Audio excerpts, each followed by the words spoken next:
Assalomu alaykum hurmatli tomoshabinlar. O'zbekiston Respublikasi Adliya vazirligi huzuridagi O'zArxiv agentligi Alisher Navoiy nomidagi O'zbekiston Milliy kutubxonasi bilan hamkorlikdagi O'zbekiston kino-foto-fono hujjatlari milliy arxivi ishtirokidagi og'zaki tarix loyihasini navbatdagi sonini e'tiboringizga havola etishdan mamnunmiz.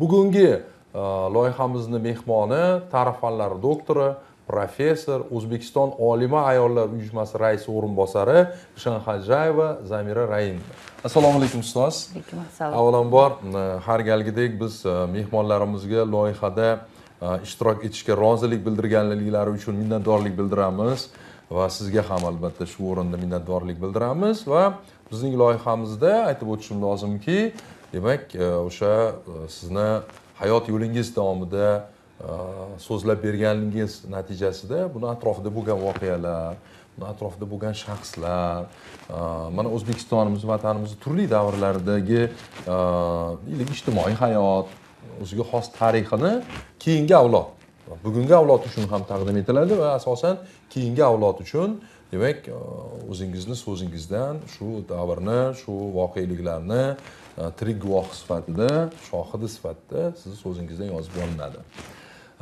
Keling, demak, yoshlikdan boshlaymiz, ya'ni bolalikdan boshlaymiz va avvalambor sizni shu dunyoga kelishingizga sababchi bo'lgan insonlardan boshlasak, ruxsat bersangiz. Mendagi bor xabarlarga ko'ra, otangiz O'zbekistonda xizmat ko'rsatgan qishloq xo'jaligi xodimi Jumayev Raimberdi Jumayevich, shu bilan bir paytda onangiz O'zbekistonni xizmat ko'rsatgan madaniyat xodimi Jumayeva Onaxon Qurbonova. Shulardan boshlaylik. Chunki o'z-o'zidan mana unvonlardan ham bilinib turibdiki, o'sha davrni, deylik, o'sha vaqtni vatan uchun, jamiyat uchun, xalq uchun mehnat singan insonlar bo'lgan ekan. Rahmat. Avvalambor mana shu yangi innovatsion tarixiy jarayonlarga yondashuv bu albatta og'zaki tarix loyiha deb hisoblanadi. Mana taklif qilganingiz uchun minnatdorchilik bildiraman. Biz hammamiz yaxshi bilamiz, har bir insonning asosiy birinchi ustozi bu ota-ona. Albatta ota-onani har bitta shaxsni shakllanayotganda ham rivojlanayotib, oyoqqa turib, yetuk bitta mutaxassis bo'lishida albatta ota-onani hissasi juda katta deb hisoblaymiz. Shaxsan mani o'zimning fikrimni so'rasangiz, mani ko'proq menga buvimlarning ta'siri bo'lgan. Buvim o'sha davrga 19-asr oxirida tug'ilgan bo'lsalar ham, ular kitoblari bo'lardi, o'qishni ham bilardilar. O'sha kitoblariga qarab juda ko'p narsalarni o'qib berardilar. Yoshligimdan buni eslayman. Va endi kitoblar arab fors tilida yozilgan-ku, eski kitoblar. Menga o'zingni harflaringni yozib olgin deb diktovka qilib juda ko'p narsalarni yozdirganlar.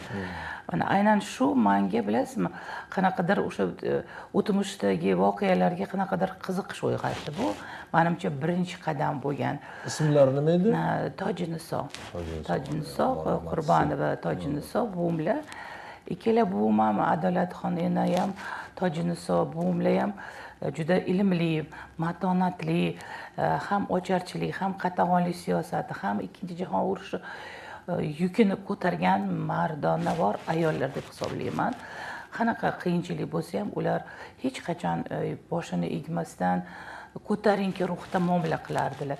Biror marta buvimlarni qattiq gapirganini eshitmaganman.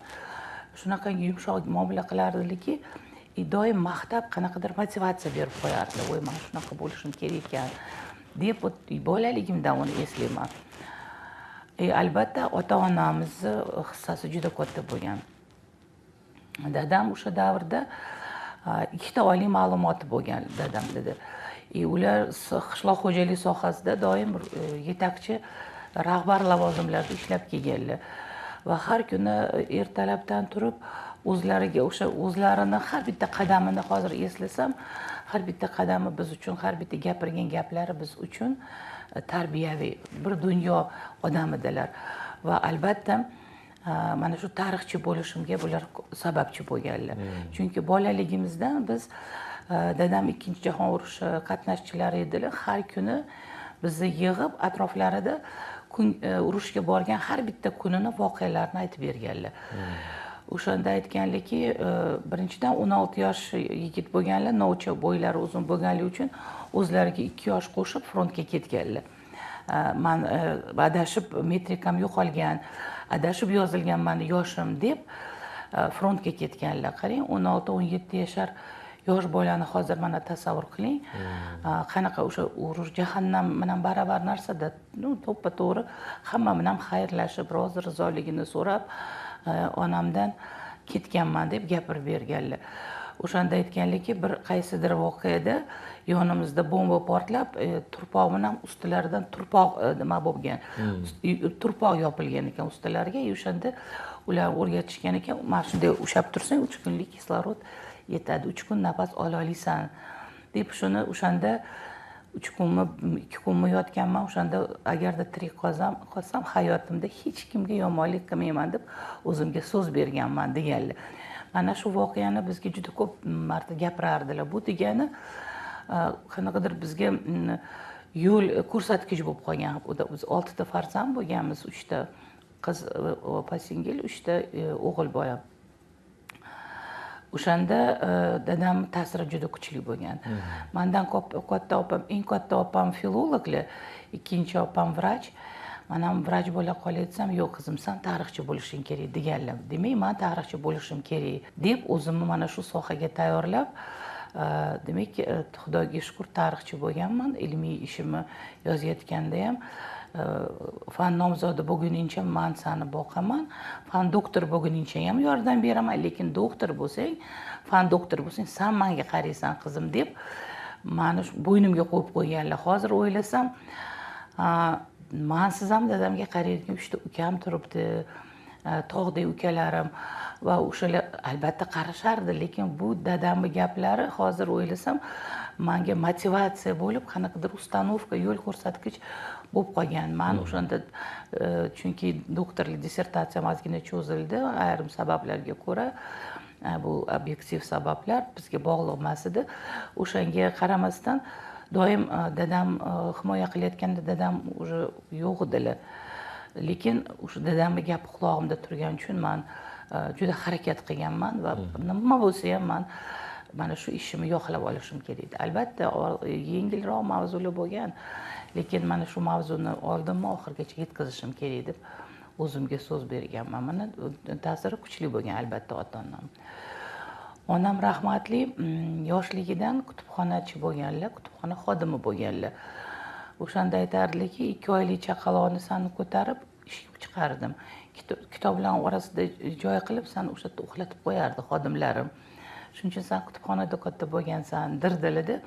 Bilasizmi, o'sha baribir insonda shu hislatlar qolar ekan. Mana kutubxonaga kirsam, kitoblarning hidiga qanaqadir o'zimni qanaqadir sirli, sehrli dunyoga kirib qolgandek, makonimga kirib qolgandek boshqacha tuyg'ular kechadi. Shuning uchun onamning ta'siri juda kuchli bo'lgan. Uyimizda nihoyatda kitoblar ko'p edi. Men 3-4 yoshimdan kitoblarni sarlavhasiga qarab o'qish boshlaganman, o'rganganman. Kalila Vadimni, Mahabharata degan kitoblarni yaxshi ko'rib o'qirdilar onam.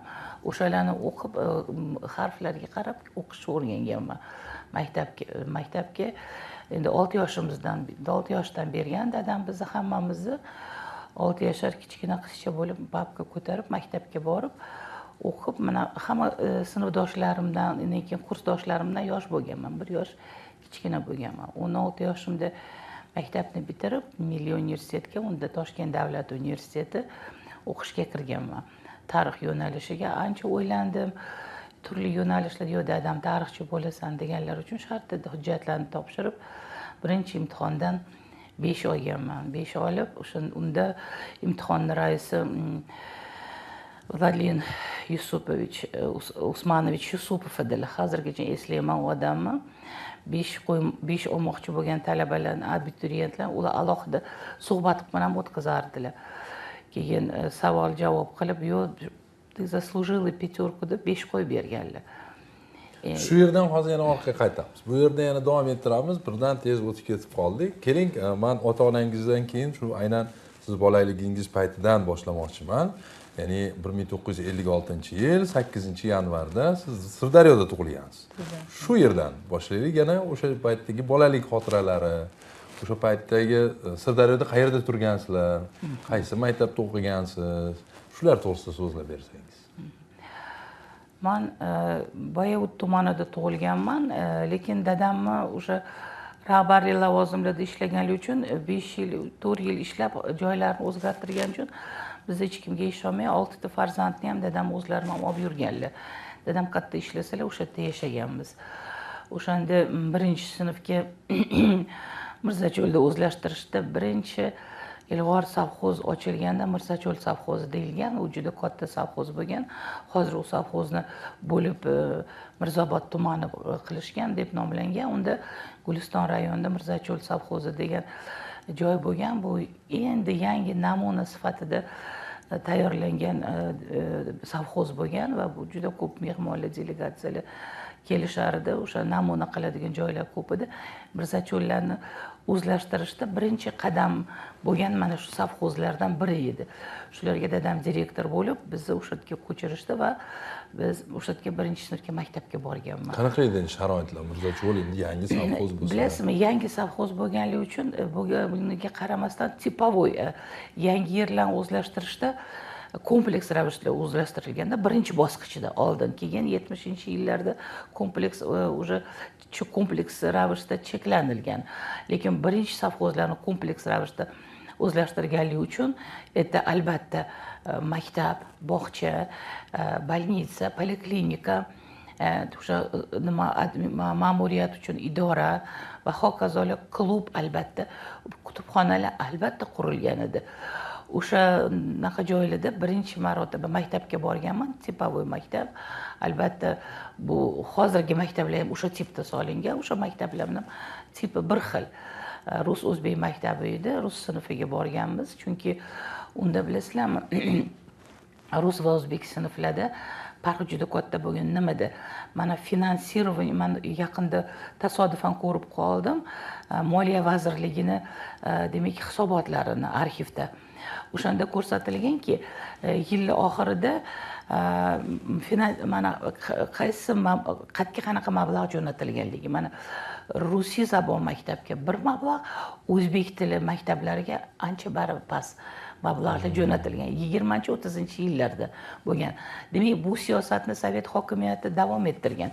Shuning uchun mana shu maktabga borayotganda ham bolalarimiz saviyasi yuqoriroq bo'lsin deb rus maktabiga berishgan bizni. Demak, bosh sabab shundan boshlandi. Moliyalashtirish bu maktablarda yaxshiroq bo'lgan. Ota-onamiz buni bizga ayta olmagan, aytmagan ham, chunki qanaqadir bilasizlarmi, tarixda har xil voqealar bo'lgan, qatag'onliklar bo'lgan va hokazo. Uni bizga eshittirmagan holda to'g'ri yo'lni nima qilib tanlab bizni Rusiy zabon maktabga berishgan. Albatta bu yerda bu Sovet hokimiyatining bitta siyosati bo'lgan. O'zbek maktabini bitirgan bolalarning saviyasi Rusiy zabon maktabini bitirgan bolalardan farq qilsin degan ma'noda. Mana men o'zim shunaqa maktabda o'qib, o'zim kuzatganman. Mana bizni sinfimizga kelardi, maktabda globus bo'ladimi, xarita bo'ladimi, rus sinfiga berilardi. O'zbek sinflariga hammasi rus tilida bo'lgan. Ular xaritalar ham, globuslar, ko'rgazmali qurollar o'zi rus tilida tayyorlangan. Maktab, chunki Moskvada hamma dasturlar Moskvada ishlanganda. O'shanda biz to'g'ri, Xudoga shukr, kam bo'lmadik, juda ko'p narsa bilimlarga ega bo'ldik. Lekin o'shani ota-onamiz bilgan holda bizni Rusiy zabon maktabga berishgan. Albatta o'zimizni tilimizni unutmaganmiz. Buning uchun biz millatimiz o'zgarib ketmagan yoki ma'naviyatimiz o'zgarib ketmagan. Albatta uyda eski kitoblardan, Alisher Navoiyning g'azallaridan, boshqa bizni allomalarning g'azalidan o'qib beradigan buvimlar bo'lardilar. Doim o'tkazib o'qib berardilar, o'zingni harfingda yozib olgan bu she'rlarni deb men keyin o'ylab yozdirgan she'rlarni mana shu arab, fors tili manbalarini, manbashunoslarga ko'rsatganimda ular baho berishdi. U juda yuqori saviyadagi nima bo'lgan ekanlar, otin oyi bo'lgan ekanlar buyiz. Faqat Sovet davrida buni oshkor qilish juda xavfli edi. Bunaqa qatag'onlik siyosati bo'lgan, aynan o'sha ziyolilarga qarshi bo'lgani uchun bular menimcha shuni oshkora qilmaganlar buvim. Ko'p qancha o'qidingiz Mirzacho'lda? Keyin boshqa joyga ko'chdinglarmi? Mirzacho'lda 3 yilmi, 2-sinfda o'sha boshqa shaharga ko'chdik, boshqa joyda o'qidik. Bu ham endi dadamning ishi o'zgargani uchun boshqa Guliston rayoniga ko'chib keldik. Shunda rayonning ichida, Sirdaryoning ichida yurdik. Albatta u yerda ham Rusiya zabon maktab nihoyatda kuchli bo'lgan.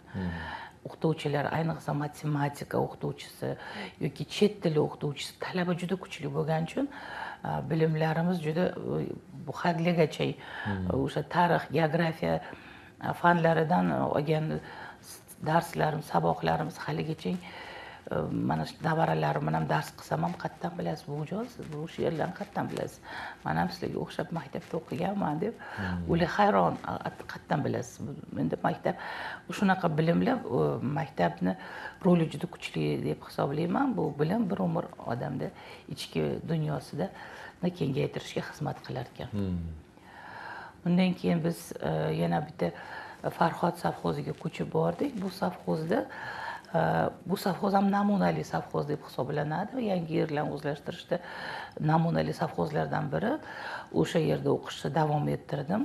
Albatta dadam rahbar odam bo'lgani uchun boshqa nima bilan qarashardi. O'rnimdan turg'izib darrov hammaga bittadan savol bersa, menga 10 ta savol berardi o'qituvchi. Qani ko'raylikchi deb, sinaylikchi deb. Keyin o'zim haligi bilimim bilan isbotlab, haqiqiy a'lochi ekansan deb bahoyimni qo'yib berishardi. Men unga unda ahamiyat bermagandim. Yillar o'tgan sari keyin bildim odamlar mana shu nima erkatoy qiz shakli deb savol javob qilib juda ko'p nima qilishardi o'qituvchilar, sinashardi. Lekin yo'q, men bilimim bo'yicha juda tirishqoq bo'lganman shekilli. Bilimim bilan isbotlab berdim va o'sha ota-onamni har bitta majlisda alohida onamga rahmat deb tashakkurnomalar olib kelardim va juda xursand bo'lardilar onam rahmatli. Menimcha shu muhit, oiladagi muhit juda katta rol o'ynagan va mana shu Farhod sovxozida maktabni bitirdim. Shu paytda maktab bitirmagunizgacha maktab paytida biror bir qishloq xo'jalik ishlari yoki boshqa bir jarayonlar bo'lganmi? Guvohi bo'lganmisizlar yoki yo'qmi? Albatta, u paytda sentyabr 10-sentyabrga qolmasdan paxtaga olib chiqib ketardi. Maktab o'quvchilarni. Hammamiz baravariga, biz endi yosh bola bo'lganmiz. Bizga qiziq edi u paxtaga borib, paxta terish, demak, qanaqadir jamoani jipslashtiradigan faktor bo'lgan bu paxta terimi. Paxtalarda yurardik, albatta kun issig'ida borardik, yomg'ir yoqqanda jo'natishmasdi paxtaga. Maktab o'quvchilari yomg'ir yoqqanda qaytarardi, biz bormasdik. O'shanda albatta paxtada yurardik ko'p. Sovuq kunlarda ham qolib ketganmiz, u ham bo'lgan. Lekin bu hammaga kelgan to'y biz hech narsa deya olmasdik. Biz ongli ravishda tushunib turardik. To'g'ri, bu unaqa bo'lishi kerak emas, lekin hammaga kelgan buyruq biz uni qanaqa bajarmasligimiz mumkin deb paxtaga ham borardik. Juda nima qiziqarli voqealar ham bo'lgan paxtada. Albatta hamma bilan baravar yoki nima qilib hech kimdan kam bo'lmaslikka harakat qilardim o'shanda ham. Chunki aytadi, mana bo'l tayyor desa, doim tayyor. Ota-onasiga ishonib mana paxtaga chiqmadi yoki kam terdi yoki yana bir narsa degan gap orttirmaslik uchun shunaqa bo'lardi. Juda esimda qolgan tarix o'qituvchisi bizga juda o'sha tarixga bo'lgan mehrni tarix o'qituvchisi uyg'otganlar. Ular Sergey Kirillovich Pliyev degan odam, urush qatnashchilari. Ular bizga tarixni boshqa tomonini ko'rsatib berganlar, urushda bo'lgan voqealarni ham gapirganlar va hokazo. Va biz buni o'sha tarixga bo'lgan kitobda yozilmagan ham faktlar ko'p. Tarix bitta mana shu darslikka qarab qolmanglar, tarixni bilmoqchi bo'lsanglar deb gapirib berardilar. Ularda endi qanaqa bular O'zbekistonga kelib qolgan, nima bo'lgan deb so'ramasdik. Lekin keyin o'zi tushunsam, bular deportatsiya bo'lgan aholi bilan kelganlar va o'qituvchilik qilib o'sha Farhod sovxozda qolganlar yangi yerlarni o'zlashtiradigan o'shanaqa hududlarga ko'chirgan, deportatsiya qilgan 44-yilda Qrim va Kavkaz tomonidan aholini ko'chirganda 3-4 bosqich bo'lgan. O'sha bosqichlardan birida kelib qolishgan shakl edi. Buncha savol ham bermasdik u domlaga. Shu maktabni bitirib keyin Toshkent davlat universiteti talabasi bo'ldim. Nega aynan Toshkent davlat universiteti? Boshqa xayolga bormaganman boshqa. Kam ham bo'lgan o'zi, soni ham oliy ta'lim. Oliy ta'lim soni kam bo'lganligi to'g'ri, lekin bilasizlarmi, o'sha paytni o'zida universiteti, Toshkent davlat universiteti nufuzi juda yuqori bo'lgan. Eng namunali vuz oliygoh bo'lgan va O'rta Osiyo davlat universiteti deylarmidi u paytda yoki o'sha o'tganida Toshkent davlat universiteti bo'lgan. Toshkent davlat universiteti bo'lgan va Toshkent davlat universiteti tarix fakultetiga talaba bo'lib kirdim.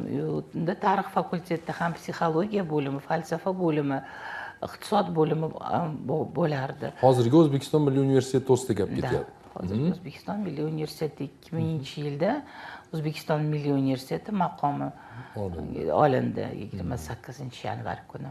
Endi mana 70-yillarning boshi o'qishga kirgan paytingiz, to'g'rimi? To'g'ri. Mana shu paytda endi nima desam bo'ladi? Viloyatdan shaharga kelgansiz. Shahar qanday edi o'sha paytda deylik 70 ancha o'zingizni tanigansiz baribir o'sha paytlarda. Hozirgi Toshkent emas-ku endi o'z-o'zidan 70-yillarning boshi Toshkent qanday bo'lgan ko'rinishlari deylik, yashash tarzi. Toshkent shahar juda esimda qolgan o'sha yillari, daraxtlari ko'p shahar bo'lgan. Lekin men o'sha bilasizmi, yosh bola bo'lganligim uchun nihoyatda qiynalganman adaptatsiya bo'lishimga. Chunki doim uyimni sog'inardim, ota-onamni sog'inib, zo'rg'a shanba kuniga chidardim, shanba kuni uyga ketib borardim. Yotoqxonada turgansiz? Yo'q, yotoqxonada turmaganman. Ota-onamiz sharoit qilib berishgan, uyimiz bo'lgan va hokazo. Hamma sharoitlar bo'lgan. Lekin o'shanga qaramasdan baribir uyga ketgim kelar edi. Zo'rg'a chidab, bitirsam hech ham shaharda qolmayman, uyga ketaman deb edi, bilasizmi? O'sha yoshda baribir har bir inson ota-onasini bag'ridan kelib boshqa joyda yashash bu oson emas. Endi menda ikkita opam ham shu yerda o'qishgan dedi. Biz hammamiz bitta joyda turganmiz. Opa singillar hamma narsa sharoitlarni yaratib bergan ota-onamiz, lekin bunga qaramasdan bari uyni sog'inar ekansiz. Haligacha uyimga ketaman, uyimga borib kelaylik desam, bolalarim ham undan oldin qaynona oyimlar ham uyingiz shetku, uyim deysiz, uyingiz shetku deb bolalarim ham uyingiz bet emasmi aya? Yo'q, men uyim bor o'sha yerda deb o'sha ota-onang yashagan uy sizga uy bo'lib qolar ekan. Shu yoshlik, bolalik, talabalik paytlarimizni eslaylik. Institut to'g'risida gap ochdik. Qanday edi? Institut qayerda edi? O'sha fakulteti, tarix fakulteti qayerda edi? Tarix fakultetiga kirganimda, unda fakultetimiz nimagadir yotoqxonalarni orasida joylashgan edi. Bitta yotoqxonani 2-qavatida, 3-chi qavatda tarix fakulteti joylashgandi. 1-qavatda harbiy kafedra va tibbiy tayyorgarlik kafedrasi bor edi. Biz 2-3 qavatda o'qirdik.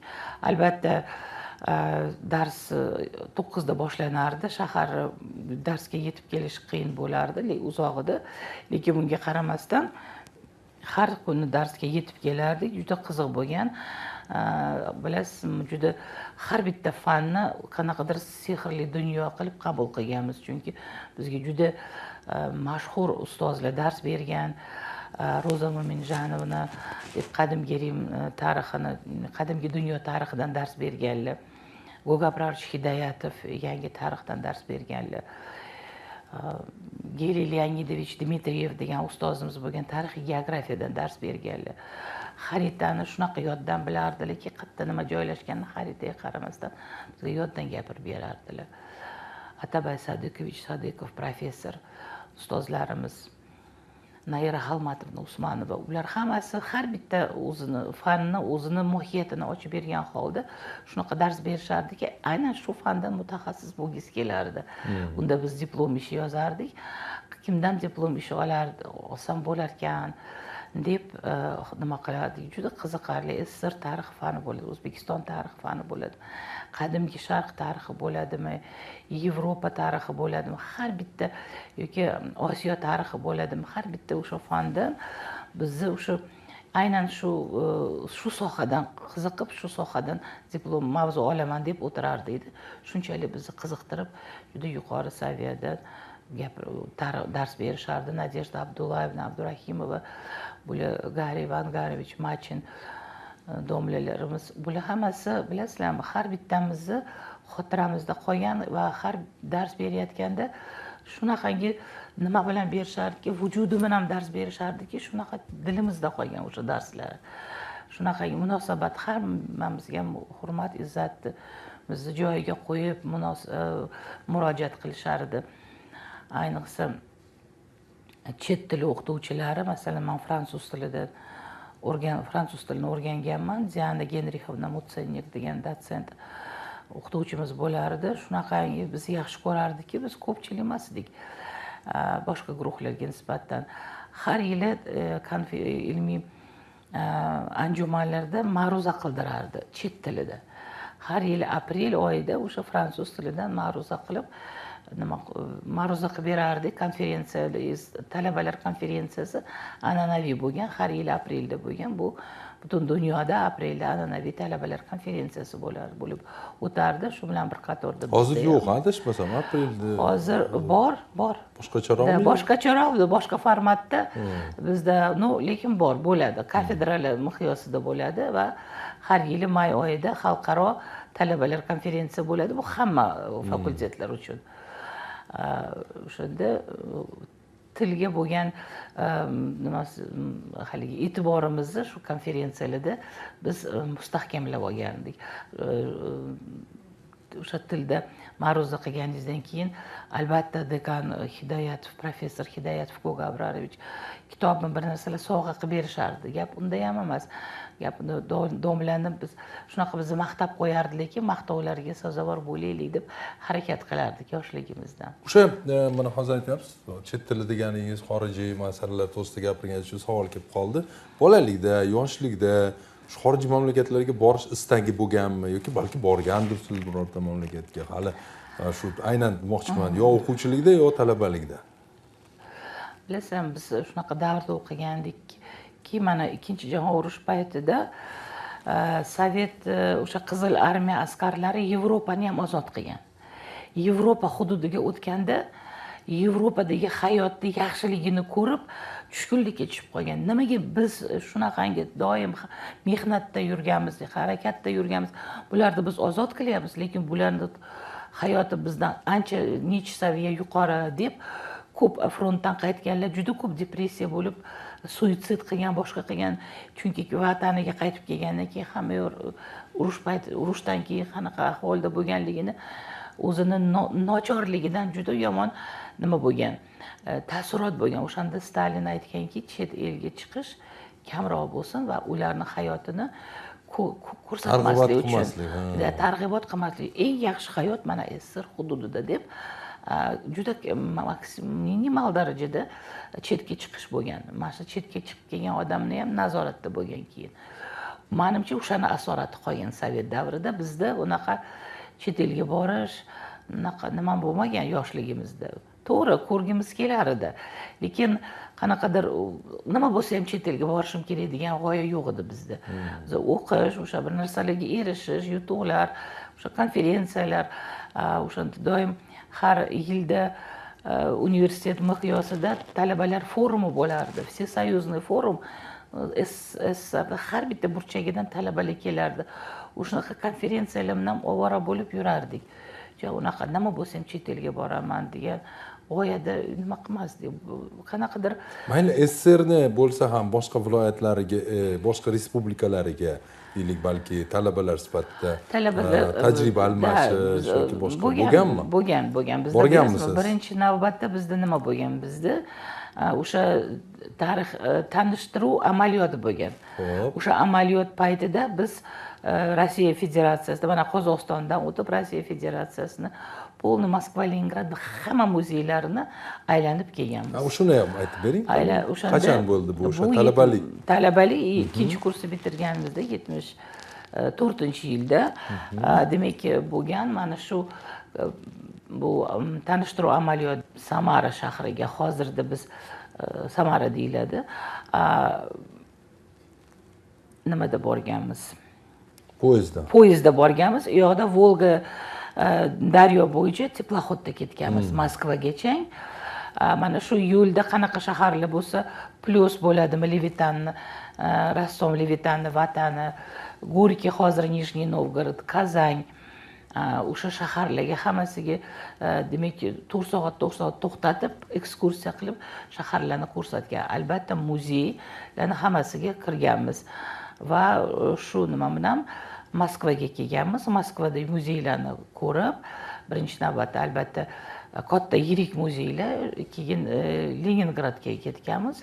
Sankt-Peterburg hozir o'sha Sankt-Peterburgda barcha muzeylarini tomosha qilib, keyin samolyotda qaytib kelganmiz. Ermitajga ham o'sha payt kirgansizlar? Kirganmiz. Ermitajga alohida 3-4 kun ajratilgan, barcha zallarni ko'rganmiz, harakat qilganmiz imkon darajada ko'rishga. Endi unda doim qaysidir zallar remontda yoki bunday profilaktika deb yopib qo'yishardi, bilmayman hozir qanaqa. O'shanda shunaqa edi, biz imkon darajada ko'rib kelganmiz.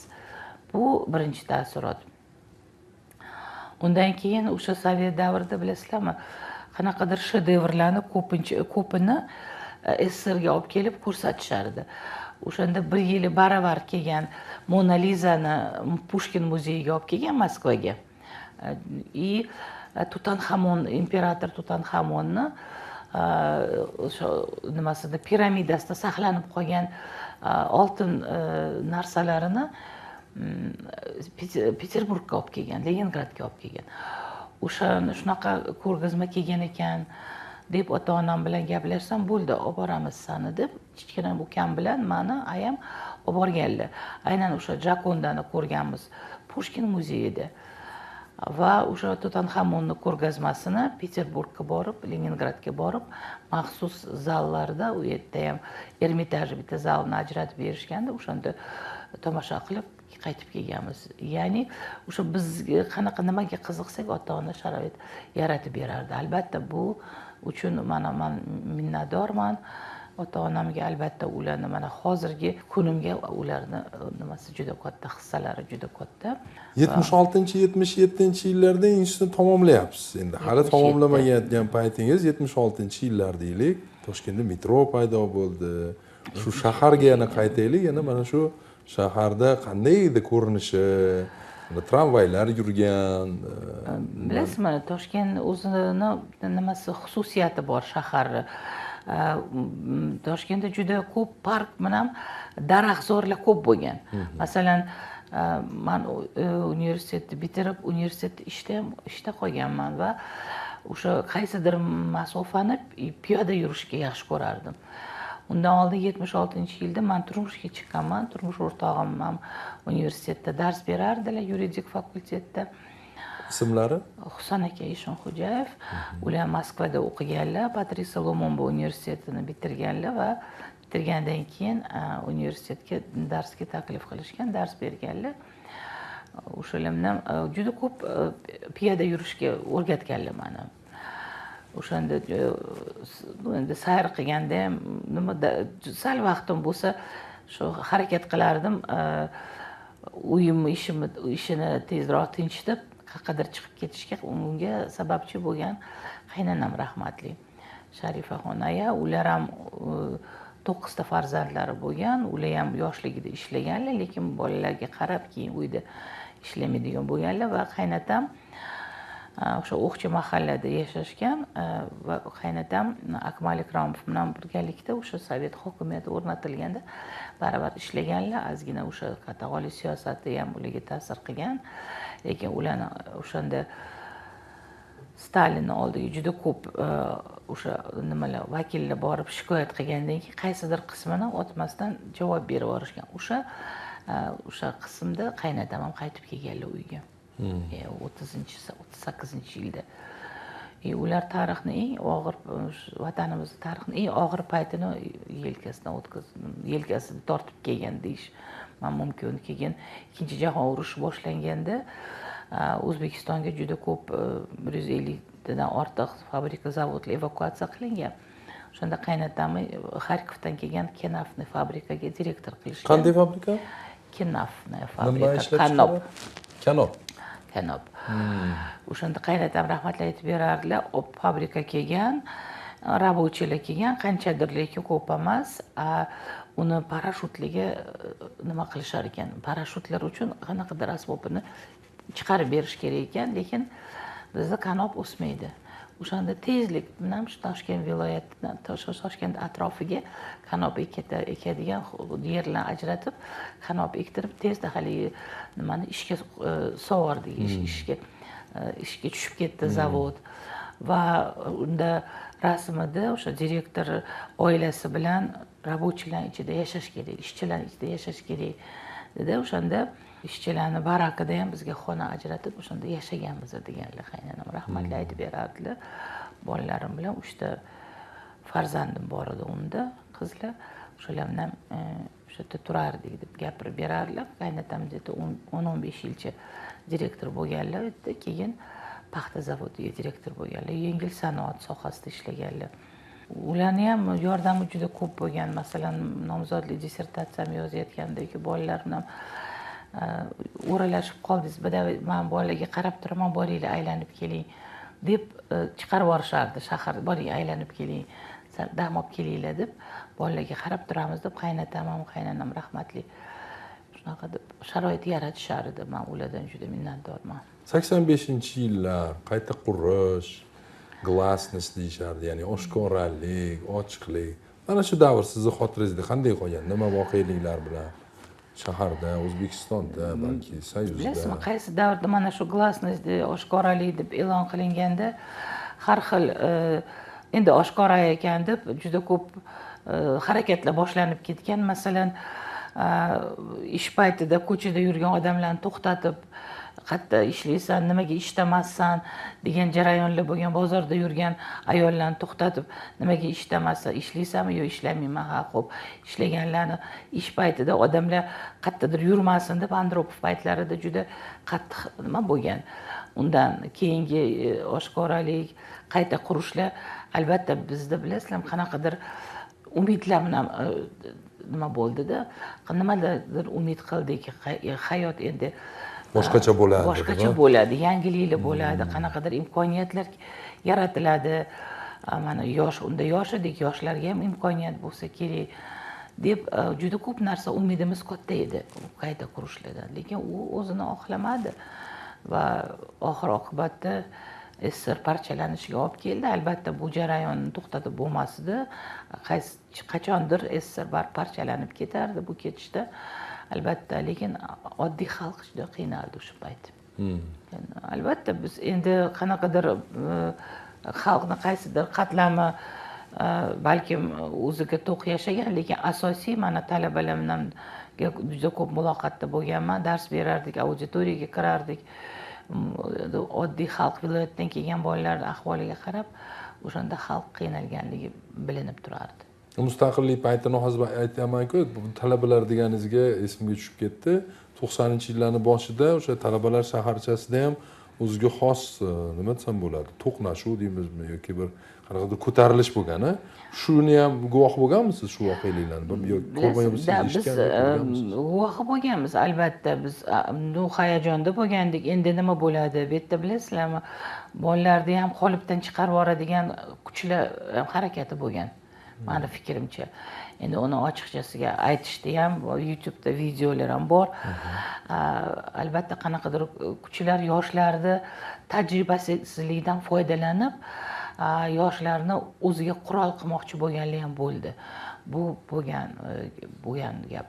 O'shanda tezlik bilan bolalarni viloyatlarga jo'natib, tinchitib, yangilar arafasida bo'ldi, esimda bor. Lekin bizni unda ishga nima qilmadi, chaqirtirishmadi va asosan erkaklar chiqdi, bolalarni tinchlantirib, to'g'ri tushuntirib, ularga bunaqa emas, yo'q, bunaqasilardan hozir kimdir foydalanib, mana shu tinchligimizni buzmoqchi, sizlar shuni to'g'ri tushunib olinglar deb ongli ravishda bolalar ko'p tan olib, ko'pchiligi deyarli hammasi ham to'g'ri tushunib, iziga tushib ketdi. Yaxshi, yana biroz orqaga qaytaman. 1-2 yil 89-yilda shu davlat tili to'g'risidagi qonun qabul qilinishi masalasida mana shu paytda ham ba'zi bir o'sha arxiv hujjatlarida, arxiv xronikalarida ko'ramiz, xalqni o'sha shahar ko'chalariga chiqqani, qandaydir bir o'ziga xos namoyishlar bo'lgani, tinchlik namoyishlari, ya'ni bu hech qanday bir nima desam bo'ladi, bezorilik yoki boshqa bo'ladi, tinchlik namoyishi, lekin shu yerda ham ancha odam to'plangani, boshqa bo'lgan voqealar bo'lgan.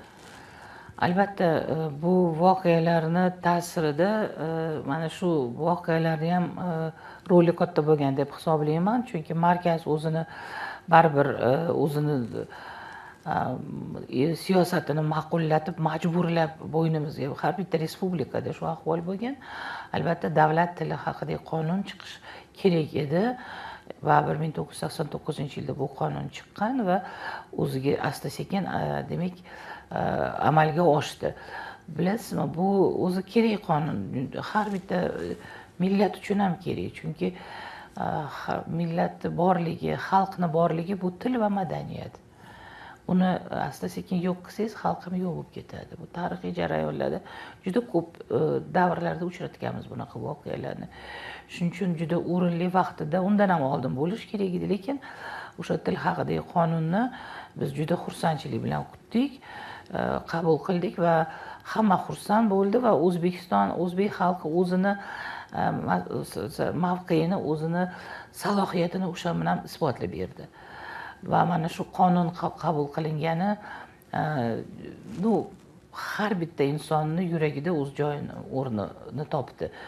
Hozirgi kunda ham mana bizga tabiiy bo'lib qolgan, lekin o'sha paytda bironta o'zbek tilida yozuv bo'lmagan. Masalan, Pribaltikaga borib kelganlar aytishardiki, rus tilida yozuv yo'qdi. Topolmaysiz, magazinmi bu, aptekami bilolmaysiz deydi. Bizda teskarisi bo'lgan, masalan, boshqa respublikalarda. Va o'sha uchun shundan keyin albatta mana ko'chadagi yozuvlar tarjimasi bilan chiqdi o'zbek tilida va hokazo. Va endi qonunni amalga oshirishda juda katta ishlar, harakatlar qilingan va asta-sekin mustaqillikka ham olib keldi bu shu jarayonlar. Mustaqillik e'lon qilindi. O'sha yana 90-yildan boshlandi, deylik, o'sha 91-yil voqealari.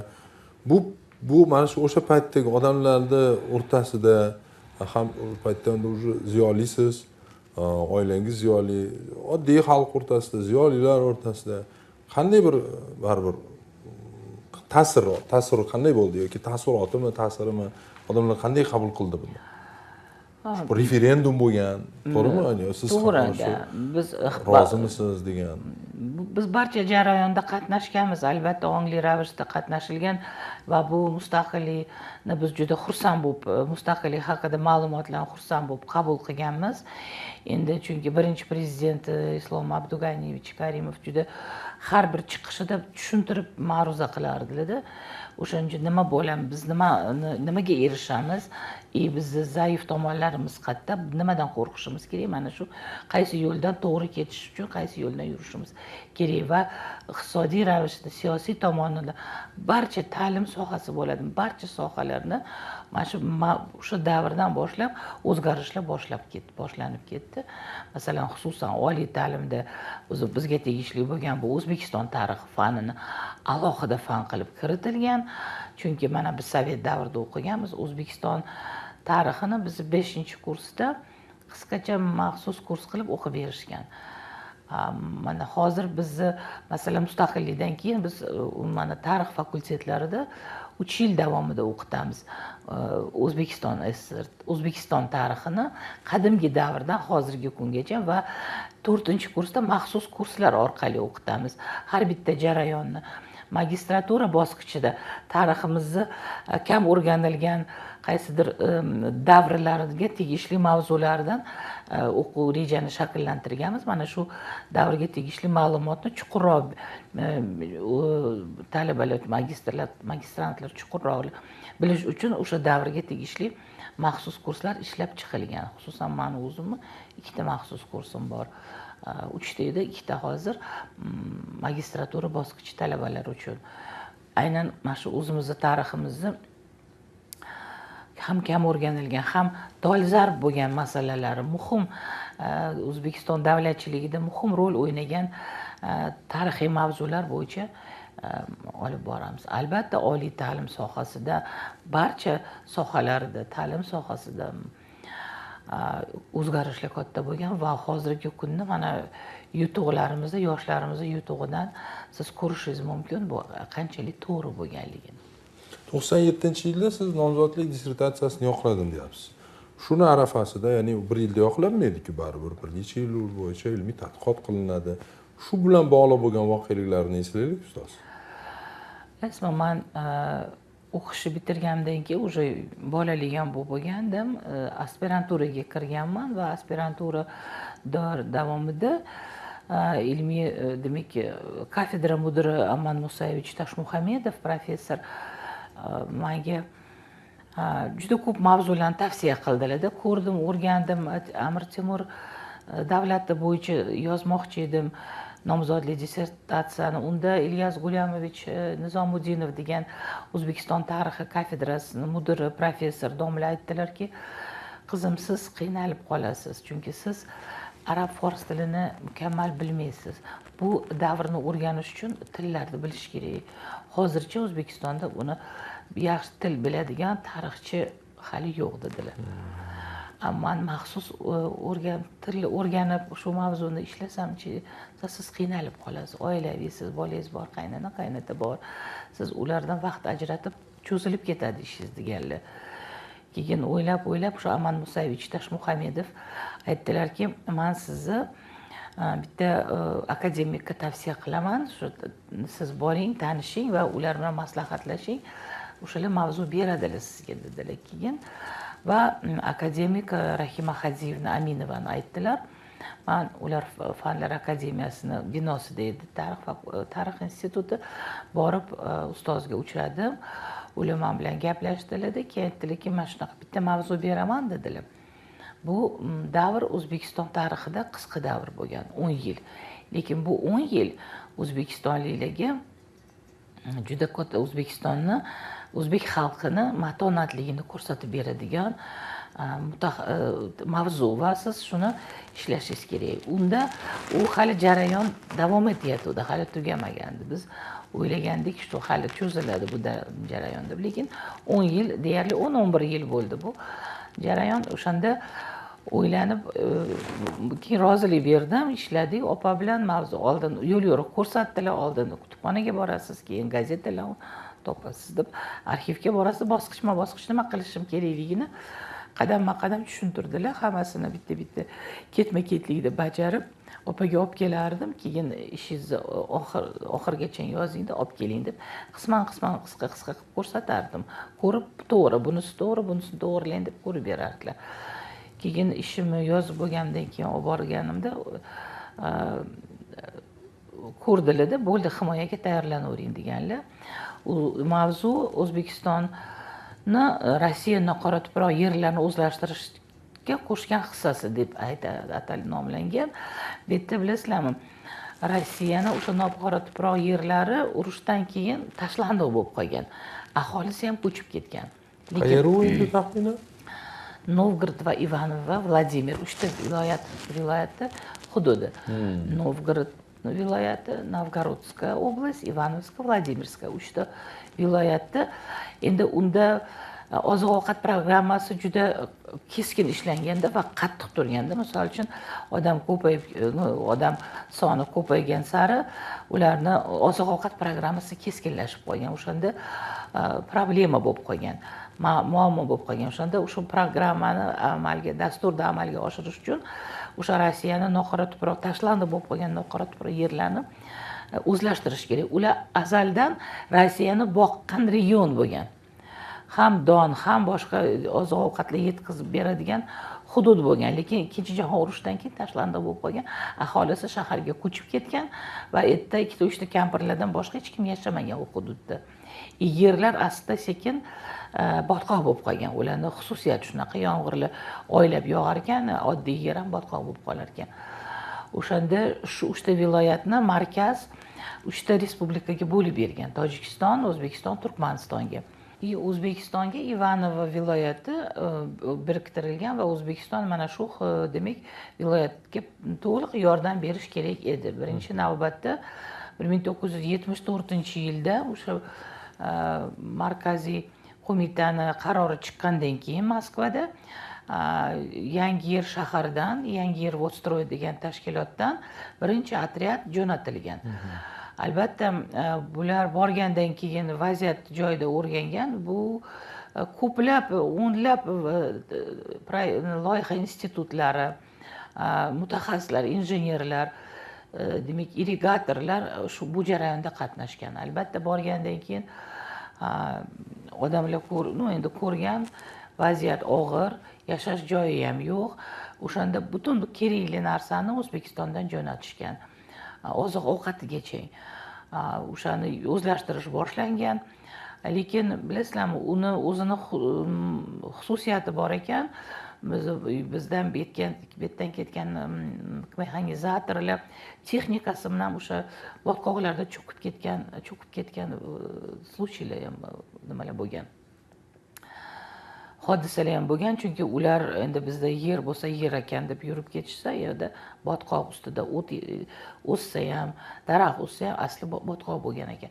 O'shanaqa yo'qotishlar juda ko'p bo'lgan va O'zbekistondan yashash ketgan mutaxassislarga ham yashash joyini shu yerdan olib ketgan, g'isht, oynalarni mana shu yerdan olib ketgan. Hamma kerakli qurilish uchun kerakli bo'lgan narsalarni O'zbekiston hisobidan olib ketgan. Va o'sha o'zbek mutaxassislar, o'zbekistonliklar yashaydigan uy joylar qurishgan. Keyin asta sekin u yoqda o'sha kirpich g'isht zavodi ham qurilgan, chunki o'sha yerda o'zida betdan olib bormaslik uchun oynalargacha betdan olib ketgan. Oyna borguncha уже maydalanib ketar ekan oynalar. Balki o'shanga qaramasdan ham o'sha yerda O'zbekistondan jo'nataverasan deb markaz O'zbekistonni bo'yniga qo'yib qo'ygan va mana shu hududda boshqa respublikalarni menimcha imkoniyati bo'lmaganmi yoki nimami, o'sha uchala viloyatda O'zbekistonning bo'ynida qolib ketdi oxiri oqibatda. Keyin o'sha o'zbeklar qurgan savxozlari nomini Toshkentskiy O'zbekiston deb nom bergan. Haligacha Novgorod viloyatida o'zbekistonlik qurgan savxozlar o'z faoliyatini ko'rsatib kelmoqda. Hozir ham nomi o'zgarmagan demoqchisiz, balki o'zgargan. Qaysidir nomini o'zgartirgan, lekin men o'shanda 90-yil, 2000-yilda boshlarida bitta maqola o'qib qoldim. Novgorodga gubernator bo'lgan odam hamma nomlarni o'zgartirmoqchi bo'lganda aholi chiqib o'zbekistonliklar qurgan, ularning nomi qolishi kerak deb qoldirgan dedi o'shanda. Lekin hozirgi vaziyatdan xabarim yo'q. Menimcha o'shanda O'zbekistonga juda 10 yil davomida bu jarayon bo'lgan, lekin hamma mablag' o'zimizga kerak bo'lgan mablag'. 1975-yildan 85-yilgacha bo'lgan 10 yil davrida O'zbekistonda o'ziga bo'lgan mablag', kerak bo'lgan mablag'ni baribir o'sha yerga majburlab jo'natib yuborishgan. Mutaxassislar ketgan, albatta birinchi navbatda irrigatorlar, juda ko'p savxozlar kompleks ravishda o'zlashtirildi u joylar. Mana men boya aytganimdek, maktab ham, bolnitsa ham, klub ham bog'cha ham qurildi. Hamma kerakli va aholini o'sha yerga qaytadan yana ko'chirishga harakat qilindi va shu hozir ham shu hudud oziq-ovqat masalasini hal qilib kelmoqda.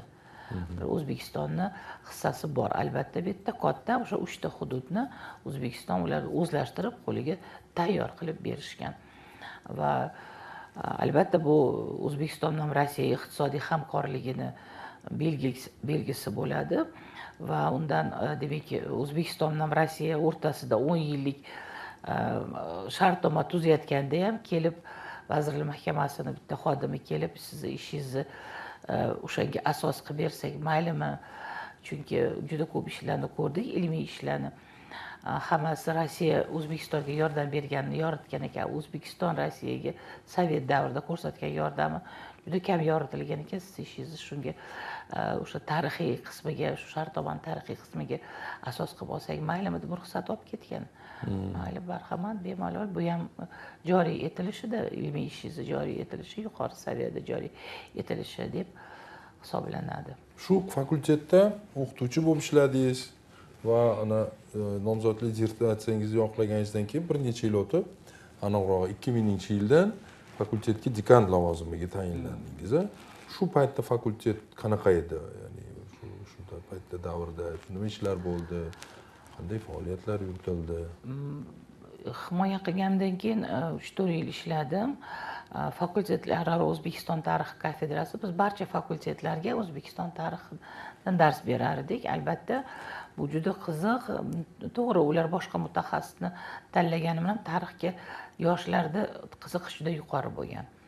Va biz o'zimiz qiziqib dars berardik, chunki o'zimizga ham ko'p yangi narsa ko'rdik. Talabalar bilan birinchi fan joriy etilgan 94-yilda talabalar bilan baravar o'rganganmiz. Chunki O'zbekiston tarixini, chunki biz tarix fakultetini bitirib, unaqa narsalardan xabarimiz yo'q edi. Chunki bizga unaqa kirchikirigacha dars berilmagan, yuzaki dars berildi. Kim edi u O'zbekiston tarixi kitob darsliklarining mualliflari o'sha paytda? Endi o'shanda birinchi oliy ta'lim uchun o'zimiz, demakki, o'zimiz birinchi kitobni men ham muallifdoshman, biz yozdik kafedra a'zolari bilan hammamiz o'sha birinchi kitobni oliy ta'lim nomutaxassislar uchun o'zimiz yaratganmiz. O'shanda u kitob o'sha nechta nashrdan o'tdi, qo'shimchalar bo'ldi, davomi bo'ldi. Uni kengaytirib chiqarildi, nashr etildi. Mana shu birinchi kitob asos bo'lib qoldi. 96-97-yilda chiqqan edi. Shu kitob birinchi bo'lib. Keyin uni rus tiliga tarjima qildik, qisqaroq qilib chiqardik, lekin o'quv adabiyot siz dars berayotgan faningizdan o'quv adabiyot bilan ta'minlab qo'yishingiz kerak. O'zingiz yozmasangiz ham boshqalar yozganini talabalarning qo'liga berishimiz kerak. Chunki siz dars beryapsiz-ku. Qayerdan o'qiyman, ma'lumotni qayerdan olaman deyishi mumkin. Internet rivojlanmagan, hozirdagi rivojlanmagan va hozir ham masalan o'zimizning fanimizda biz darslik yozib beramiz. Internetda har xil tarqoq ma'lumotlar bor. Biz uni to'liq internetdan topib olib deyishga haqqimiz yo'q. Demak, bu siz u fanni ishlaganingizdan keyin qaysidir dasturda asosida ishlaysiz, qaysidir nimalarga urg'u berasiz, qaysidir nimani ikkinchi darajali ma'lumot, o'shalarni hammasini inobatga olgan holda darslik yaratasiz. Bu juda nozik masala, chunki siz u darslikni har bitta harfi uchun javob berasiz. Endi ishladim, katta o'qituvchi bo'ldim, dotsent bo'ldim va 2000-yil yanvarda prorektor Murtazayev, Rahbar Hamidovni chaqirdirdilar. Rektor oldiga kiramiz, dekan bo'lasanmi deb. Men uchun u fakultetda o'zimni o'qitgan o'qituvchilarim ishlaydi. Men ularga qanaqa borib rahbar bo'laman desam, yo'q, siz evlaysiz deb olib kirdilar.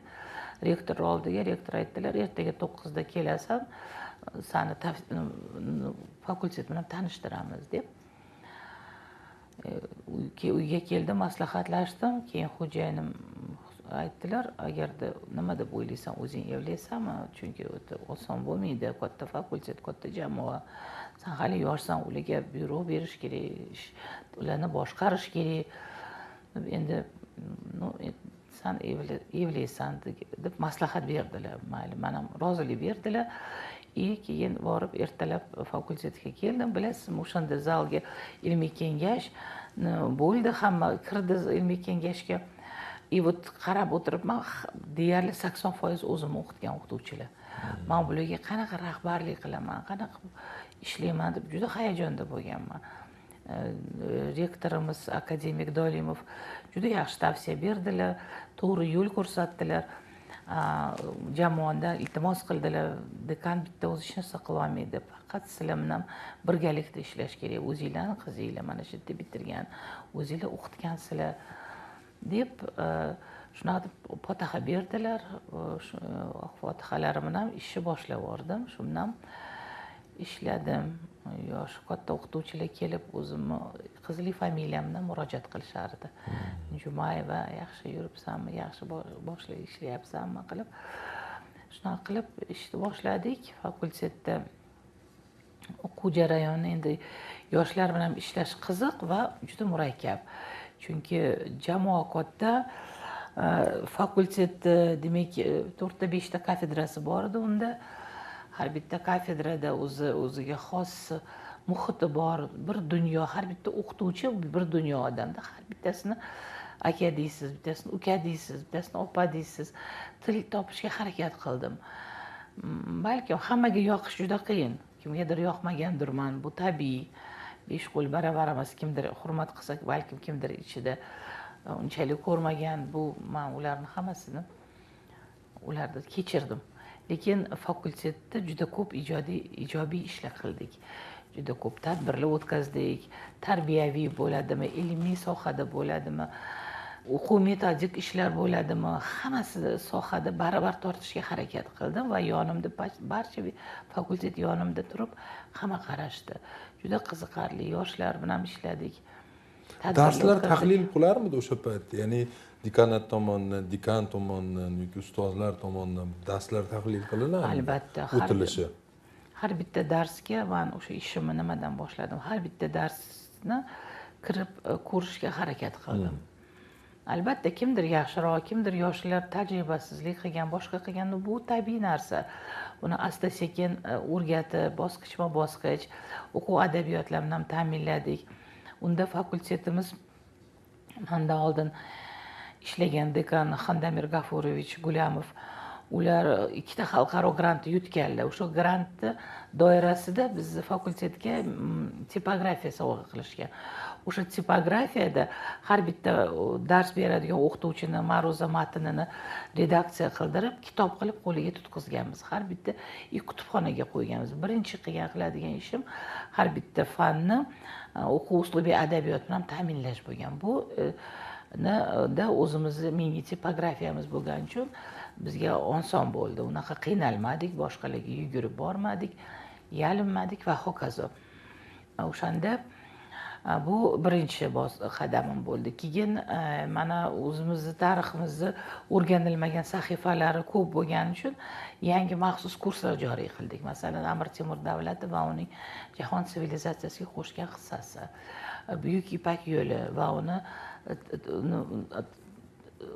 tariximizdagi ahamiyati, shu bilan xalqaro munosabatlar bo'yicha yangi maxsus kurslar yaratildi. 20-asr tarixi bo'yicha yangi maxsus kurslar yaratdik va o'quv rejaga bularni joriy qildik va ular fan sifatida hozirgi kungacha ham bor. Albatta, magistraturani kengaytirishga harakat qildik. O'shanda men dekan bo'lib kelgan paytimda arxeologiya bakalavriati to'xtatilgan edi bolalarda. Qandaydir unifikatsiya bo'ldi, boshqa bo'ldi, arxeologiya bo'limi yopilib qoluvdi. Shuni Rustam Hamidovich Suleymanov bilan yugurib yelib qayta tikladik. Arxeologiyani qabuli boshlandi, magistraturasini ochib berdik. Shu bilan bir qatorda yana rivojlanish kerak fakultet, kengayish kerak, kafedralarning soni ko'payishi kerak. Uni o'ylab, albatta arxiv sohasini eng ko'p arxivga murojaat qiladigan albatta tarixchilar. Arxivda bo'layotgan voqeani hammamiz yaxshi bilardik o'shanda. Mutaxassis yo'q. O'shanda arxivning sobiq direktori Erkin aka Abdullayev bilan maslahatlashgan holda me'yoriy hujjat ishladik. O'zbekiston Markaziy davlat arxivi to'g'risida gap ketyapti. O'zbekiston Markaziy davlat arxivining direktori Erkin aka Abdullayev edilar. Ular bir necha marta kelganlar oldimga. O'shanda juda xijolat bo'lib qolgandim. Siz ayting, men o'zim boraman oldingizga, unaqa ovora bo'lmayman, xijolatman. Yo'q. Siz nima qiling, ishingiz ko'p, men kelaman, muhokama qilamiz, shuni ochamiz. Siz ham barcha hujjatlarga menga yordam bering, men tepaga o'zim borib, kerakli idoralarga murojaat qilaman deb, o'shanda biz o'tirib Moskva davlat arxiv instituti, Rossiya davlat gumanitar universitetini qoshida arxiv instituti bor ekan. O'shanga odam komandirovkaga jo'natdik. bitta mutaxassisimiz Valery Grigorchev borib barcha ularni o'quv rejalarini o'rganib keldilar, o'quv dasturlaridan olib keldilar. Biz ularni barchasini O'zbekiston tarixiga adaptatsiya qildik. Demak, ishladik, qayta ishladik, fanlarni dasturini ishladik, demak, qo'llanmalarni qoralamasini yaratdik, hammasini ilova qilib Erkin akam qo'liga tutqizdikda, ular Vazirlar Mahkamasida borib kerakli idoralarga murojaat qilib, shu arxivshunoslik yo'nalishini ochib oldik. Arxivshunoslikni birinchi nabor, o'sha nabor birinchi talabalarda demak qabul qildik. Undan oldin magistraturasini ochuvdik, lekin bakalavriat bo'lishi kerak magistratura bo'lish uchun. O'shaning uchun magistraturani to'xtab turinglar deyishdi. Mana shu bakalavriatga kirgan bolalar bitirishga yaqin magistraturasini ham ochib beramiz deyishdi. Shundan magistraturani ham ikkita yo'nalishini ochdik. Xullas, arxivshunoslik yo'nalishini shunaqa yo'lga qo'yib oldik. Kafedra ham yo'lga tushdi. Yo'q, hozircha kafedra yo'q. Ma'bashunoslik kafedrasini tarkibida uni hozir ikkiga bo'lish jarayonini ustida mutaxassislar ishlashyapti.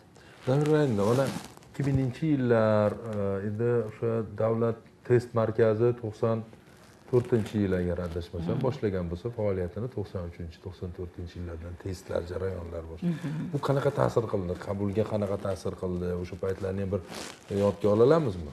Bilasizmi, bizda talabalarni o'sha tayyorlaydigan testlarni o'zi o'qituvchilarimiz o'zlari tuzib berardi test markazi uchun.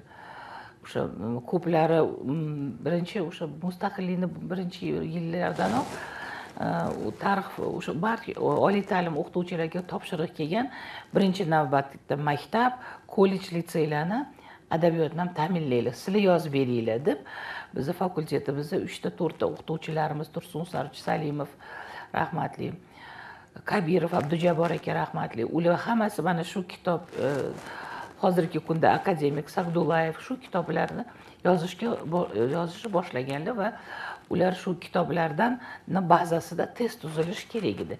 Test tuzadigan boshqa komanda bo'lgan. Ular mana shu kitob o'zimiz o'qituvchilarimiz yozgan kitobga asoslanib testlar tuzishgan. Albatta, test bu yaxshi narsa, lekin bu bilasizmi, gumanitar sohadagi bolalarni o'sha kirib bo'lgandan keyin biz bularni boshqa tomonga yo'naltiramiz. Sizlar gumanitar sohani vakilisizlar, sizlar chiroyli gapirishni o'rganishingiz kerak, chiroyli fikringlarni xalqqa yetkazishingiz kerak, ta'siringlarni o'tkazishingiz kerak, faninglarga mehr muhabbatni tilinglar bilan o'zinglarni ichki dunyo, bilimiy tajribalar bilan faniylarga muhabbat qozonishingiz kerak. Lekin shunga biz qaratib o'quv jarayoniga bu tomonga talabalarni yo'naltiramiz. Lekin o'zingizni fikringiz, balki o'sha testni qilmasdan siz bir kelki o'sha gumanitar ijtimoiy soha fanlarini qoldirish kerakdir balki. Endi bilasizlarmi, tanlab olish uchun. To'g'ri, gumanitar sohasidagi gumanitar sohani tanlagan yoshlar uchun nutq madaniyatini tez ko'proq rivojlantirish kerak deb o'ylayman. Albatta bizda nutq madaniyati degan fan ham bo'lgan, fakultativ, unda ham o'rgatganmiz bolalarga va yoshlarimizni mana har bitta darsda ma'ruzani siz o'zingiz o'qiysiz, seminarda chiqib prezentatsiya bilan izohlab ber, gapirib ber. Sen ishontir bizga, shu seni hozirgi berayotgan javobing eng to'g'ri fikr deb bizni ishontirishing kerak. O'shanda ertaga o'zing mustaqil ishlaganingdan keyin o'zingni loyihang haqida ma'lumot berganingdan keyin odamlar senga o'sha investorlar senga ishonish kerak. O'shalarni ishontirish oladigan deb seminar birinchi kursdan boshlab seminarlarda shuni o'rgatamiz biz. Fikrini ravon, to'g'ri, ilmiy terminologiya bilan foydalangan holda yetkazishga o'rganinglar deb shu mana shu seminarlarda ham qo'yilayotgan talabim mana shunaqa mana. Deylik, mana siz imtihon topshirganingizda siz nima fandan imtihon topshirgansiz? Hali gapingiz bo'linganda bitta imtihon to'g'risida, ustoz to'g'risida gapirdingiz. Siz mana Toshkent davlat universitetiga kirganingizda. Endi tarix fakultetini tanlaganimiz uchun birinchi imtihon albatta tarix bo'lgan. Tarix. Yozma og'zaki. Og'zaki. Sizga 45 minut vaqt beriladi, bilet olasiz, 3 ta savol. Siz savolga javob berasiz, qisqacha yozasiz, albatta qog'ozlarni qoldirasiz komissiya a'zolariga. demak javob berganingizdan keyin sizni 4 bilan 5 orasida bo'lib qoldi sizni qizim, yuring rais oldiga olib kiramiz deb o'sha Vladimir Usmonovich Yusufni oldiga olib kirishdi. Ular ham savol berdilarda, bo'ldi 5 однозначно не обсуждается 5 dedilarda, shuni chiqarib yuborishdi. 5 oldim. Keyin ikkinchi imtihonimiz demakki jamiyatshunoslik bo'lgan. Jamiyatshunoslik fanidan topshirib 4 olganman. Keyingi imtihonim rus tili va adabiyoti, insho yozganmiz. Inshodan ham 4 olganman. Oxirgi imtihonimiz chet tili bo'lgan. Chet tilida ham siz ham fransuz tilidan topshirgansiz. Yo'q, biz maktabda ingliz tili o'qitganmiz, lekin bilasizmi, biz sharoitimizda bir o'qituvchi bo'lgan, bir bo'lmagan, o'zimiz o'qiganmiz.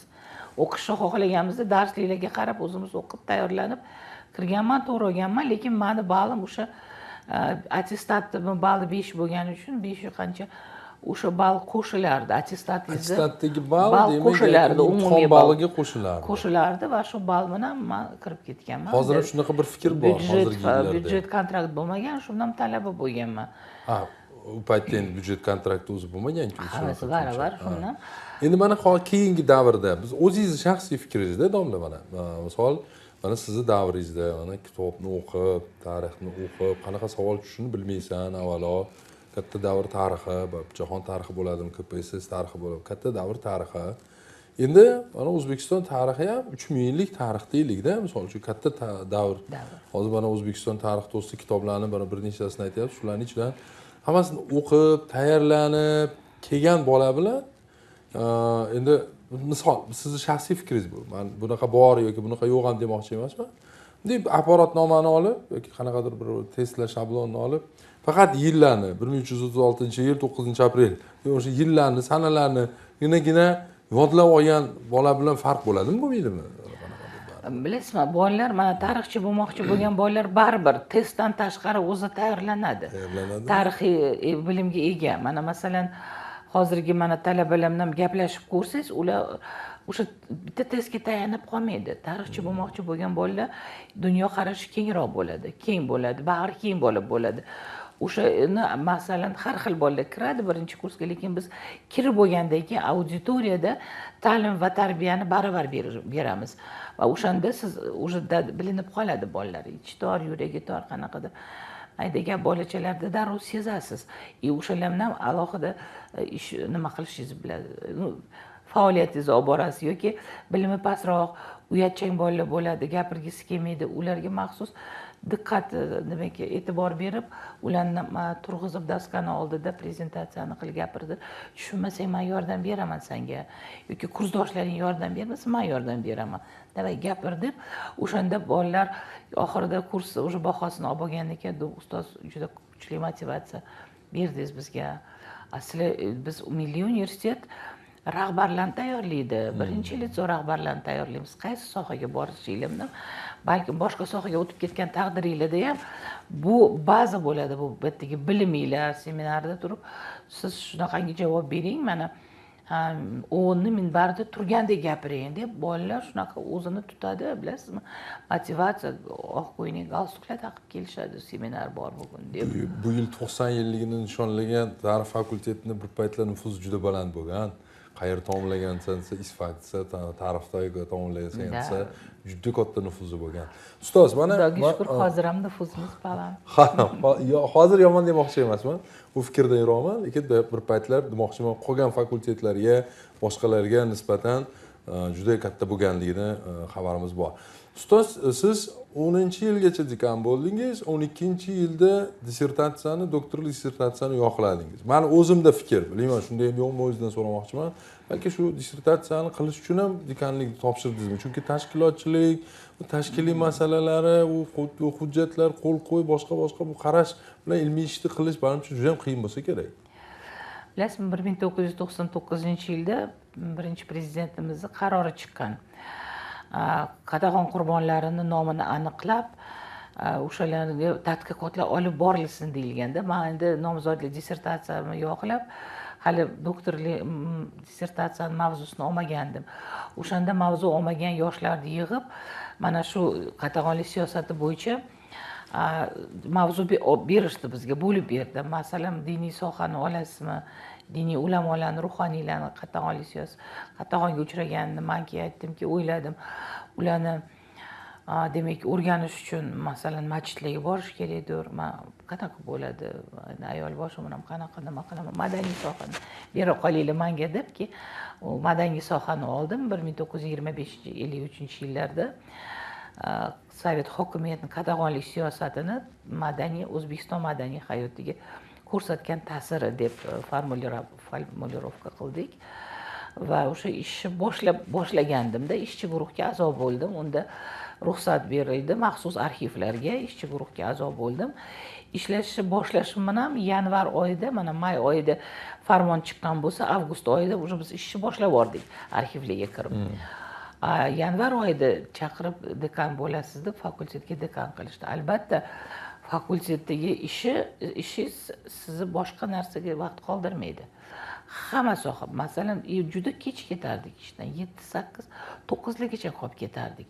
Chunki muddat berilardi, mana yakshanba kunlari ham chiqib ishlagan kunlarimiz bo'lgan. Jamoa barchasi chiqardi. Masalan, kitoblar chiqarish masalasi bo'ynimizga qo'ygandiki, har bitta fandan ma'ruza kitob o'zi bir necha bosqichda chiqadi-da. Birinchi ma'ruza matni, keyingi bosqich qo'shimcha qilganingizdan keyin qo'llanma, o'quv qo'llanmangizni yaxshilab ishlab bo'lganingizdan keyin darslik chiqara olasiz.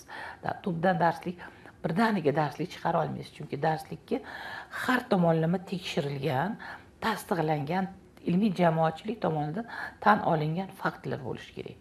Uni ag'da-bag'da ko'rgan ma'lumotni qo'sha olmaysiz. Hatto arxiv ma'lumotini ham ilmiy tahlil qilib, uni jamiyatga ta'sirini o'rgangan holda qo'shasiz. O'shaning uchun biz o'sha birinchi bosqich ma'ruza matnini bilan o'quv qo'llanmalarini chiqarish bilan juda ko'p harakat qildik va barcha o'quv rejada qancha fan, 30 ta fan bo'lgan bo'lsa, unda fanlar ko'proq edi. O'sha fanda hammasidan biz o'quv qo'llanma chiqartirib, talabalar qo'liga topshirib qo'yganmiz. Bu juda katta ish bo'lgan.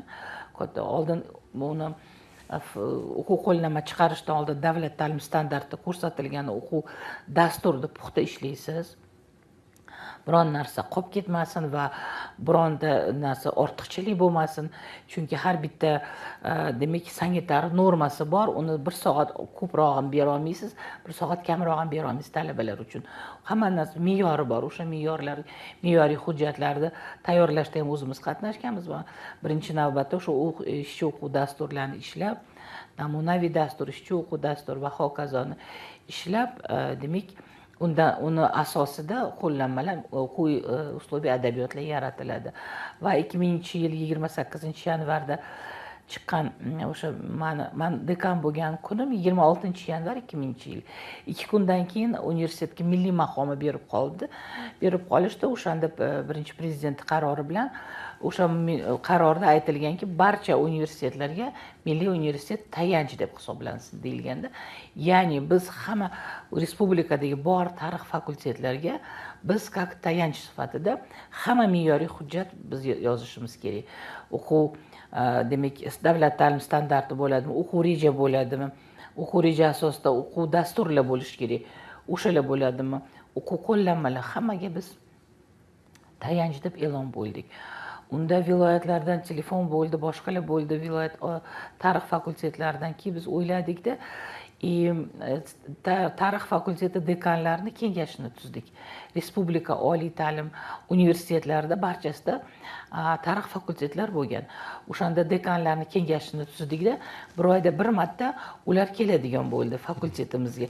Biz mana shu bir oy davomida ularni kelishga tayyorlanib, nima yangilik kiritdik, qanaqa yozdik, qaysi fan bo'yicha qaysi nimalarni yozdik, dasturlar yozdik, qo'llanmalar yaratildi. Chunki hamma mutaxassis bizda o'zimizda deb biz ayta olmadik, aytishga haqqimiz ham yo'q edi, chunki yirik mutaxassislar viloyatlarda ham bor edi, turli soha bo'yicha. O'shalarni chaqirib, ularning fikrini so'rab, muhokama qilib, keyin nafaqat o'zimizda, sizlarda ham yangilik bo'layotgandir deb bitta ma'ruzachi masalan universitetdan bo'lsa, shahardan bo'lsa, bittasini albatta viloyatdan qo'yardik. Yangilik nima qilyapsizlar? Gapirib beringlar, biz ham bilishni xohlayapmiz deb, ular ham o'sha bir oydan keyin nimanidir aytishimiz kerak-ku, qanaqadir harakat boshlanib ketdi. Bitta harakatga aylanib ketdi. Har oyi kelishardi, maslahatlashib, o'sha kitoblarimizni olib ketishardi. Shu bilan birgalikda yozardik. Ular qaysidir fandan ular yozib berishardi. Bizdan maslahat so'rashib. O'shanaqa fakultetlarda ishi, tarixchilarning ishi jonlab ketdi. Jonlantirildi, ayniqsa shu sohada. Hamma mutaxassis bor. Buni yaxshi gapirsangiz, hamma odam ham yakshanba kuni ham ishga chiqib ketdi odamlarda. Hech kim ishdan qochmadi.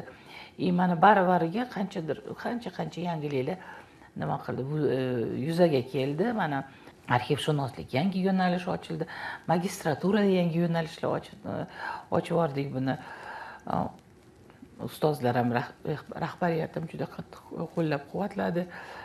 Shunaqa ishlardi. Sovet hokimiyatining qatag'onlik siyosati kelishuv dissertatsiyangiz doirasida, hozir o'sha tadqiqotlar doirasida deylik, qanchaki ma'lumotni bir og'zaki tarzda yetkazishga harakat qilsak bo'ladi, imkon qadar. Bo'ladi. Albatta, mana shu mavzuni olganimdan keyin O'zbekistonda bu mavzu juda kam o'rganilgan. Ikkita himoya bo'lgan, u ham yopiq himoya bo'lgan. O'sha kitob yozgan, qanaqadir silliqlashtirib kitob chiqargan Haydarali Uzoqov degan odam keldilar oldimga. Mana bu sohalarni siz yoriting deb juda ko'p maslahatlarni olardim. Rahmatli bo'lib ketdilar. Ular ham ko'p maslahat berganlar. Kimdan nima so'rashni bilmay qolgan. Maqola qanaqa chiqadi yoki nima qilishimizni kimdan o'rganish, chet elda bu mavzu unaqa yoritilmagan. Yoritilgan boshqacha usulda yoritilgan. Rossiyada juda yaxshi o'rganilgan bu mavzu. Ulardan masalan mutaxassislar bilan gaplashildi. Keyin o'zimizda asta-sekin ishni boshladik. Arxivlarga kirishga, maxsus arxivlarga ma'lumot yig'dim. Albatta, unda Shahidlar xotirasi muzeyini endi qarori, o'sha 99-yil qarori bilan endi shakllantirishni boshladik. Muzey uchun ham ma'lumot tayyorladik, o'zimiz uchun ham shundan imkon darajada ma'lumot to'plandi. Har bitta chiqaradigan maqolani maxsus idoralar tekshirib, keyin chiqartirishardi, ruxsat berishmasdi chiqarishga. Endi naridan beri yozilgan maqolani bergisi kelmaydi, aniq qanaqadir yangilik ko'rsatgisi keladi. Lekin o'zini murakkab tomonlari bor edi. Asta-sekin shu ishni yozishni boshladim va dissertatsiyani qaysidir boblariga kelib to'xtab qolardi ishim. Ma'lumot kam. Ma'lumot yo'q, arxivlardan ham chiqqan ma'lumot, endi arxivda deyarli shaxsiy ishlarni ko'rdik. Deyarli qarorlarni keltirdik. O'sha qarorlarni amalga oshirishini, demak, qaysi nimadan qay darajada bosqichlarini o'rgandik. Va bu jarayon baravar butun Sovet ittifoqi hududida baravar kechgan. Qaysidir viloyatlarda yaxshiroq, qaysidir respublikada faolroq deya olmaymiz. Hamma yerda baravar kechgan. Buni birinchi navbatda albatta Sovet hokimiyati sotsialistik iqtisodiyotni ura bilan qurib bo'lmaydi degan g'oyada bo'lgan va arzon ishchi kuchi kerak bo'lgan. Arzon ishchi kuchini qayerdan olish kerak demak, qanaqadir narsani o'ylab chiqib, xullas mana shunaqa qatag'on yoppasiga qatag'onliklar o'shanda boshlangan. Albatta, qatag'onlik siyosatini o'ziga yarasha bosqichlari bo'lgan. Bu Sovet hokimiyati o'rnatilganga qarshilik harakati bo'lgan, quloqlashtirish siyosati bo'lgan, demak, kollektivizatsiya, kolxozlarga qarshi harakat bo'lgan. Keyin ilg'or mana yetuk rahbarlarga qarshi bo'lgan. Ikkinchi jahon urushi paytida qatag'onlik siyosati deyarli to'xtatmagan. Urush sharoitida ham o'sha qatag'onlik siyosati davom etgan. Urushga moslashtirilgan holda, masalan, 227-buyruq "Ni shagu nazad" deb nomlangan. Buni mafkuraviy, demak, nimasi, obalochkasi, demak, vatanimizni bir qadamga ham chekinmaymiz, vatanimizni hech kimga bermaymiz degan. Lekin u buyruqning ikkinchi qismida umuman boshqa narsalar keltirilgan. Bu demak, заградительный отряд, o'sha lagerdagilarni agarda nima o'zingni oqlamoqchi bo'lsang o'sha frontga borishing mumkin deb umuman qurolsiz birinchi qator qilib ularni qo'yib qo'yishardi. Shtrafbat. Shtrafnoy batalyon.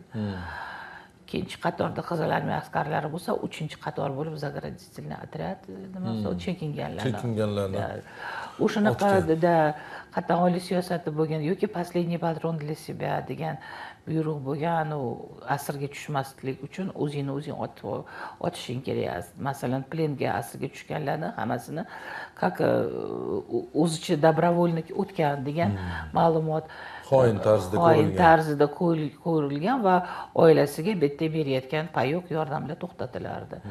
Yoki безвестие пропавший degan ham juda yomon narsa bo'lgan. Buni uni ham как будто o'zi qochib ketgandek nima qilgan. Albatta bu qatag'onlik nimasiga kiradi. Yoki partizanlik harakatida taktika выжженной земли deyilardi. O'sha o'zini aholisini o'sha fashistlarga yordam ko'rsatmasin deb o'zini aholisini nima qilgan случайлар bo'lgan. Albatta bu siyosat davom etgan, urush sharoitida. Urushdan keyin to'g'ri unaqa yoppasiga bo'lmasa ham qatag'onlik siyosati точечный desak bo'ladi. Bu Zvezda Vostoka jurnaliga qarshi yoki Дело врачей deymiz va hokazo vrachlar ishi deymiz, shunaqa qanaqadir guruhlarga yo'naltirilgan qatag'onliklar davom ettirgan. Albatta Xrushchev Stalinning vafotidan keyin buni siyosatni to'xtatmadi. Birinchi yilda to'xtatmadi. Keyin o'ziga kelgandan keyin to'xtatib 56-yilda 20-syezdda nima tanqidga uchratgan, butun aybni bitta shaxsga ag'darib qo'yishgan. Bu albatta noto'g'ri. Как бы ilg'liq davri keldi deb hisoblashadi, lekin ilg'liq davrini asta-sekin 60-yillarga kelib to'xtatib qo'ygan. 25-55-yillar o'rtalig'idagi dissertatsiya davriga bo'lsa, 30 yil ichida bu qatag'onlik siyosati O'zbekistonni madaniy hayotiga qanday ta'sir ko'rsatgan? Bilasizmi, Sovet hokimiyati hamma o'sha imkoniyatdan o'zini manfaatini ko'zlagan holda juda ustalik bilan yondoshgan, foydalangan. Sovet hokimiyati o'rnatilgandan keyin mana 25-yilda O'zbekiston SSR tashkil etildi. Albatta madaniy sohaga kirgan ta'lim, oliy ta'lim, adabiyot, san'at, madaniy oqartuv soha. Albatta bu sohadan Sovet hokimiyati o'zini manfaatini ko'zlagan holda foydalangan. Masalan, o'zimizni choyxonamizni ham Qizil choyxona deb e'lon qilganda, agitatsionni punkt qilib qo'ydi Sovet hokimiyati, chunki choyxonaga yosh kattalar ko'proq borardi-da. O'zini ta'sirini ko'rsatish maqsadida o'sha Sovet hokimiyatini maqtagan holda lozunglar bo'lgan va hokazo. Va juma kuni soat 12 ga katta tadbir qo'yib qo'yishardiki, tadbirga kelmaganlarga chora ko'rilardi. Nima uchun? Dinga odamlarni teskari qilish uchun. Ateistik demak tadbirlar o'tkazishardi. Birinchi yillari Sovet hokimiyati dinga teginmanglar degan, chunki dinni ta'siri kuchli.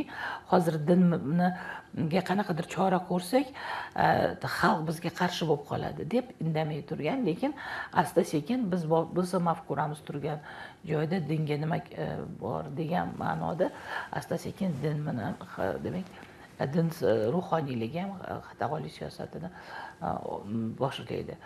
Albatta o'zini manfaatini ko'zlagan holda madaniyatdan demak foydalangan Sovet hokimiyati. Bu yerda aytish mumkin, xudsovetlar tashkillashtirilgan, turli yozuvchilar demak soyuzi, ittifoqi tashkil etilgan. Bu degani har bitta yozilgan yoki chizilgan kartina yozilgan yoki qo'yilgan pyesami va hokazo ular qanaqadir ko'rikdan o'tish kerak. Mafkuraga xizmat qilmagan demak asarlari nima yo'l qo'yilmas edi. Albatta o'zini manfaatini ko'zlagan. Maktabga asosiy alohida urg'u berilgan, asosiy urg'u maktabga bo'lgan, chunki siz o'zini masalan targ'ibot g'oyalarini bitta ikkitalarga o'tkazayotgan paytda maktabda bir sinfni bolalarni ongiga singdirish osonroq edi, boshqarish ham osonroq edi. Asta sekin shu maktabga ham ta'sirini ko'rsatgan. Balki birinchi sinfdan boshlab yozgan alif bo'sida ham Lenin, Stalin va shu rahbarlarning rasmini qo'yilgan va hokazo. Ana shu alif bo'larni ham kuzatsangiz, o'sha Leninni ikkinchi darajali qilib, asta sekin Stalin yuzaga keldi. Keyin Stalinni ham rasmini ikkinchi darajali qilib, boshqa rahbarlarning rasmi qo'yilgan. Bu bitta alif bo kitoblarini ham olib solishtirsangiz, o'sha kitoblardan siz o'sha nimalarni, mafkuraviy tazyiqni, mafkurani ta'sirini topib olasiz. Madaniy hayot deganimizda hozirgi siz aytgan sohalardan tashqari bevosita balki mana madaniy oqartiruvdi dedingiz, teatr, kino, mana shularga bir o'sha davrda qandaydir ta'sir bo'lgan. Mana jumladan Xudoybergan Devonov o'sha birinchi o'zbek fotografi, birinchi o'zbek kinooperatori deyiladi. Mana Naim Karimov ham uni birinchi o'zbek fotografi sifatida ko'p tadqiqotlarini aytgan. Aynan bular ham Qatag'on qurbonlari siyosati bo'lgan-ku, ya'ni to'g'rimi shuni? Qatag'on siyosati. Bilasizmi, o'sha Sovet hokimiyati o'zini demak, mafkurasini targ'ibot qilmaganlarni chetga surib qo'yardi. Albatta, asta sekin oldin lavozimdan olinardi, baribir qo'yib Qatag'onga o'chirardi o'sha shaxslar. Har bitta sohada, mana biz ta'lim sohasini olsak, o'sha ta'lim sohasida Narkomprosni raisi bo'lgan Rahim Inog'omov, u Xalq ma'rifi komissarligi. Xalq ma'rifi komissari bo'lganlar, vazirda endi hozirgi tilda gapirsak. O'sha odamni ham bilasizlarmi, o'zbek xalqini nimaga boshqaradigan, boshqarish kerak bo'lgan qatlam bu ziyolilar deganlar. O'zbek ziyolilari degan kichkina kitob yozadilar. O'sha kitob yozgansan, nedirki san ishchi sinfi emas, ziyolilarni ko'tarding, jamiyatni ziyolilar, oliy ma'lumotli insonlar, ya'ni ziyolilar boshqarish kerak deb san kommunistik g'oyaga zid chiqding deb lavozimdan olishadi. Lavozimdan olib Qashqadaryo viloyatiga oddiy qishloq xo'jaligi ishchi qilib jo'natib yuborishadi. O'sha yerda ham ishlab yuradi u odam. Keyin asta sekin borib yana aytishadiki, bu tirik yuribdimi, demak bu yana boshini ko'taradi deb gazetalarda shunaqangi u odamga hujum bo'lgan va gazetada ham men nohaq edim, noto'g'ri aytibman, noto'g'ri o'ylabman, men xato qilganman deb maqolamni ham chiqartirgan odam. Bu ikkinchi bosqich Qatag'on. Ishdan olishi o'zi bitta Qatag'on. O'shanaqa qilib keyin nima qilgandan keyin уже tushundi, maqola chiqdi, hamma yo'q o'sha общественное мнение, ijtimoiy fikr shunaqa shakllantirganki, bu odam dushman deb. O'shanga chidamasdan Moskvaga ko'chib ketadi u odam. Moskvaga ko'chib, o'zining sohasi bo'yicha zavodda injener bo'lib ishlab yuradida, o'sha lavozimdan borib topib, oxiri otib tashlashgan Moskvani o'zida. Uchta bosqichli, mana bitta xatoga bitta nima bo'lish kerak edi. Uchta bosqich. O'shaning uchun Qatag'onlik siyosati hech kimni chetda qoldirmasdi. Albatta, nuqtasiga olib borib shu odamni baribir otishdi.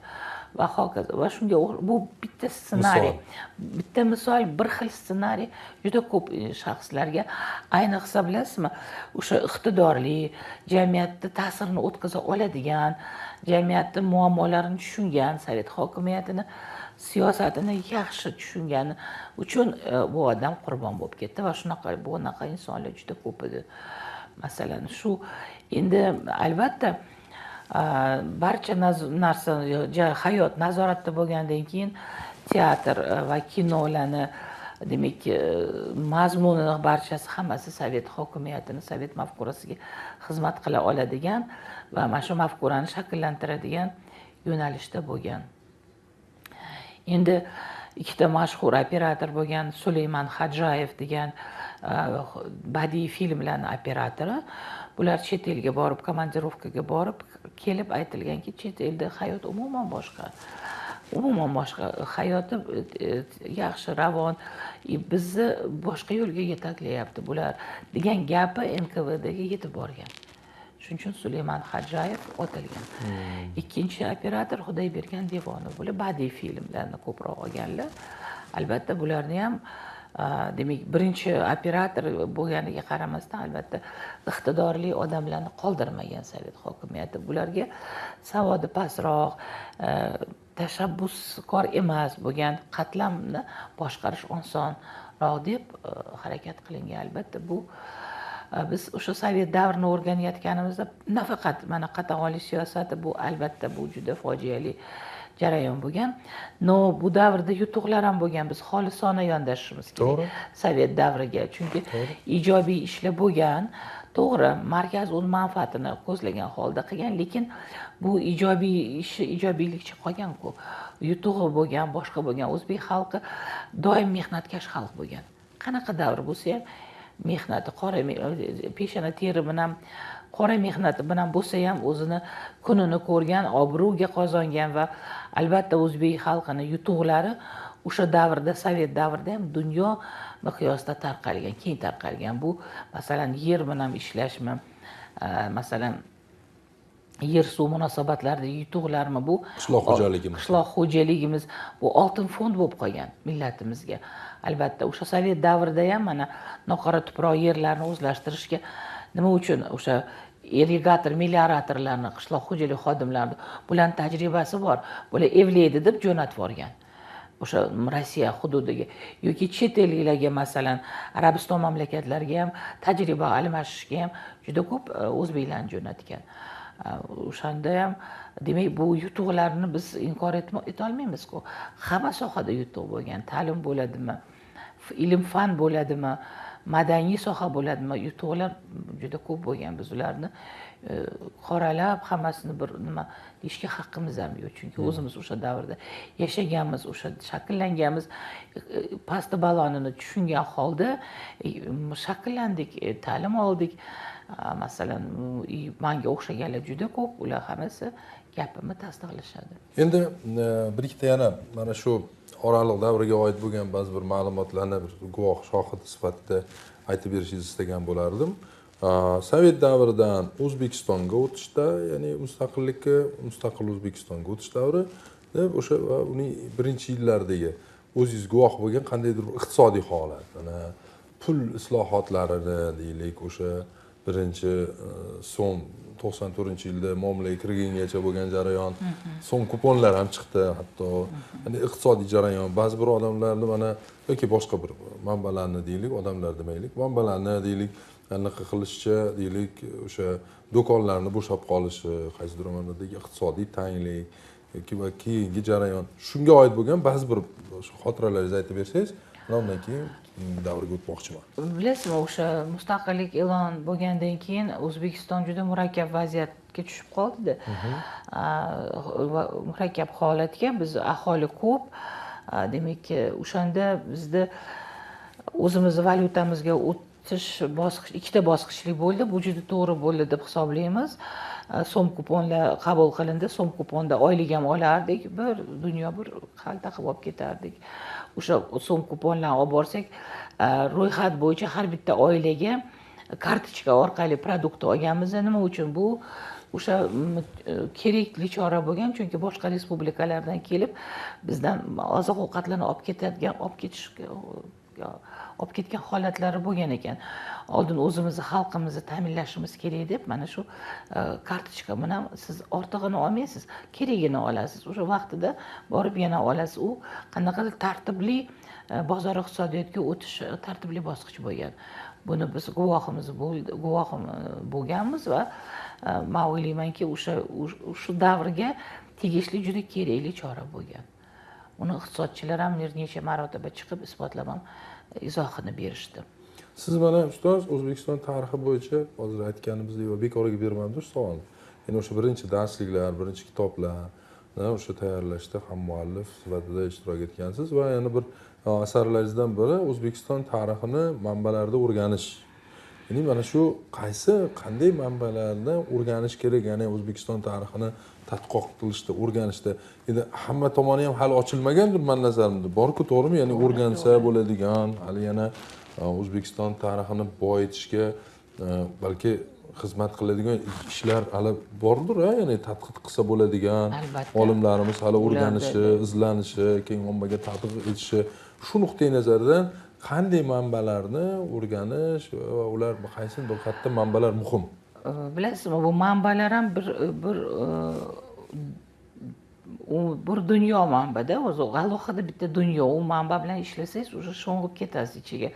O'sha birinchi prezidentimiz bir necha marotaba aytganlarida, tariximizni o'zimizni manbalarimizga asoslanib o'rganishimiz kerak edi. 1997-yili bir guruh tarixchilar bilan uchrashgandan keyin o'z manbalariga asoslanib tariximizni yozishimiz kerak. Kimdir oldingi olimlar, rus olimlari, rahmat ularga qanaqadir fragmentlarini tarjima qilib berganlar, lekin biz o'zimiz o'rganishimiz kerak manbalarimizni degandan keyin tarix fakultetini o'quv rejasiga arab, fors tilini kiritdik va eski o'zbek yozuvi degan fanlarni kiritdik va talabalarimizga ham g'arbiy, ham sharqiy tillarni o'rgatish boshladik. Ya'ni shu tarix fakultetini bitirgan talaba agarda manbalar bilan ishlashni xohlasa, o'sha ba'zi bilimga ega bo'ladi til sohasida. Chunki bizning manbalarimiz arab va fors tilida yozilgan ko'plari.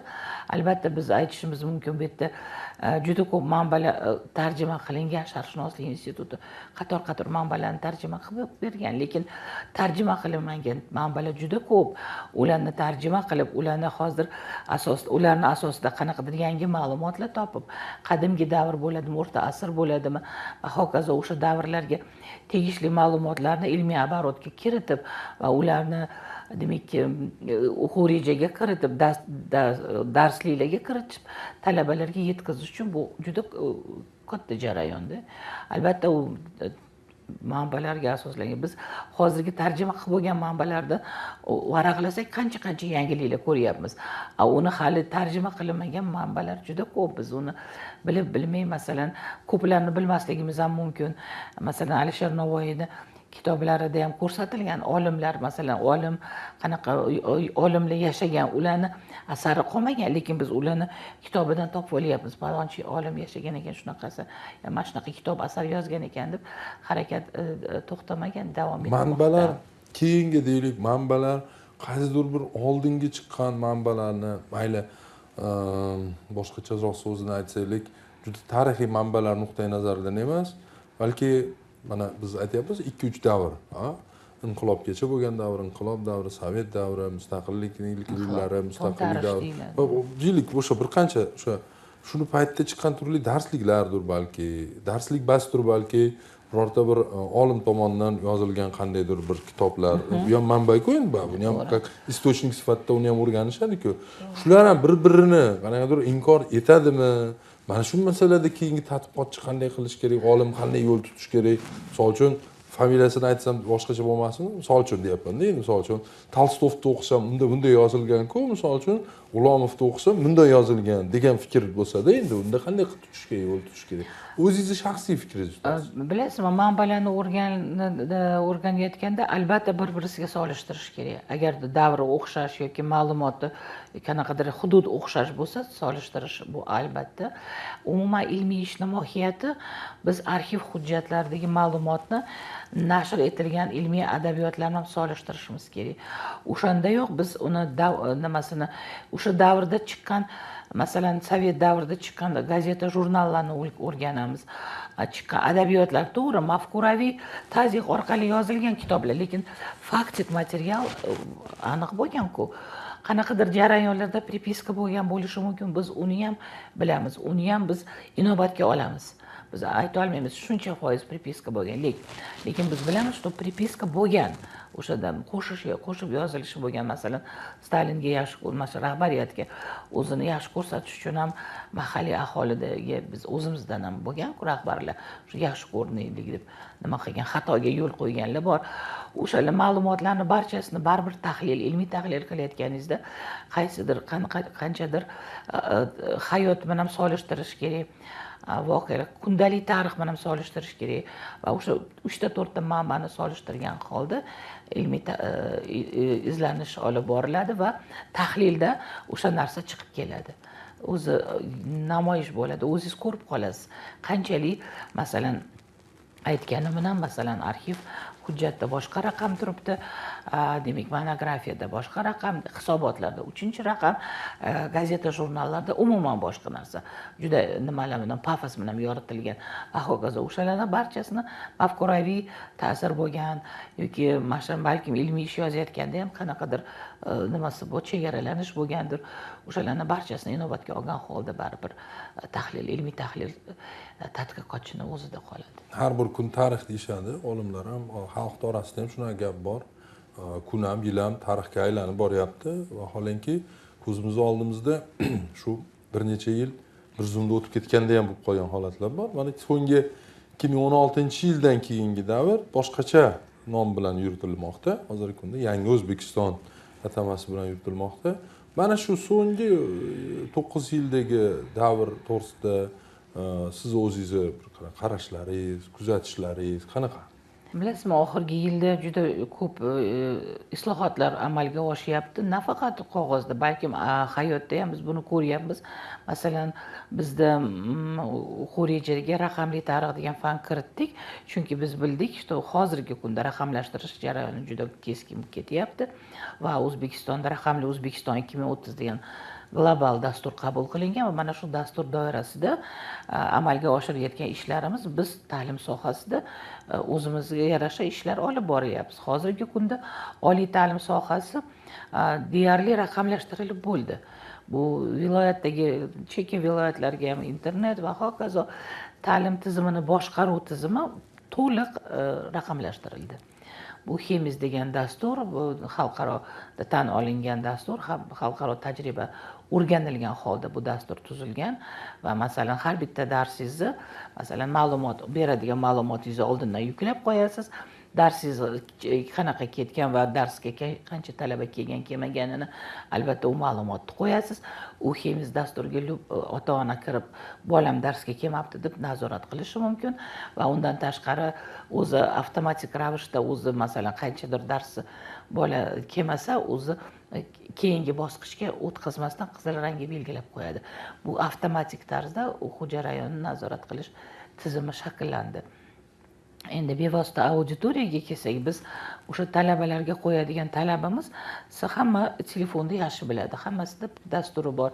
Mana shu albatta ma'ruzani o'zimiz o'qiymiz, seminar mashg'ulotlarni albatta prezentatsiya bilan sun'iy intellektdan foydalangan holda faqat chernavik shaklida foydalanasan, o'zingni fikringni qo'shasan va qo'ygan talablarimiz bilan chiqib seminarda ham talabalar javob beradi. Albatta ular harakat qiladi qanaqadir raqamli resurs qilishga yoki podkast tayyorlaydi. Masalan, mana shu mavzu bo'yicha podkast tayyorlaydi. Auditoriyada barcha kursdoshlaringizdan nima so'rab olasiz. 2-3 minutli intervyu olasizda podkast tayyorlashga ham podkast nimaligini tushuntirdik. Qanaqa maqsadni qo'yadi oldiga podkast, masalan, ma'lumotni lo'nda qisqa qilib gapirish, ma'lumot berish deb o'sha hamma kirchikarni talabalarga o'rgatamiz va ular hozirgi kunda birinchi darslarda mavzuni kirguncha nima qilib turadi, enaka faollashib ketishadi. Ular shunaqa nimalarni ochib berishadiki, masalan, raqamli xaritalarni tayyorlab berishadi, animatsiya bilan hokazo.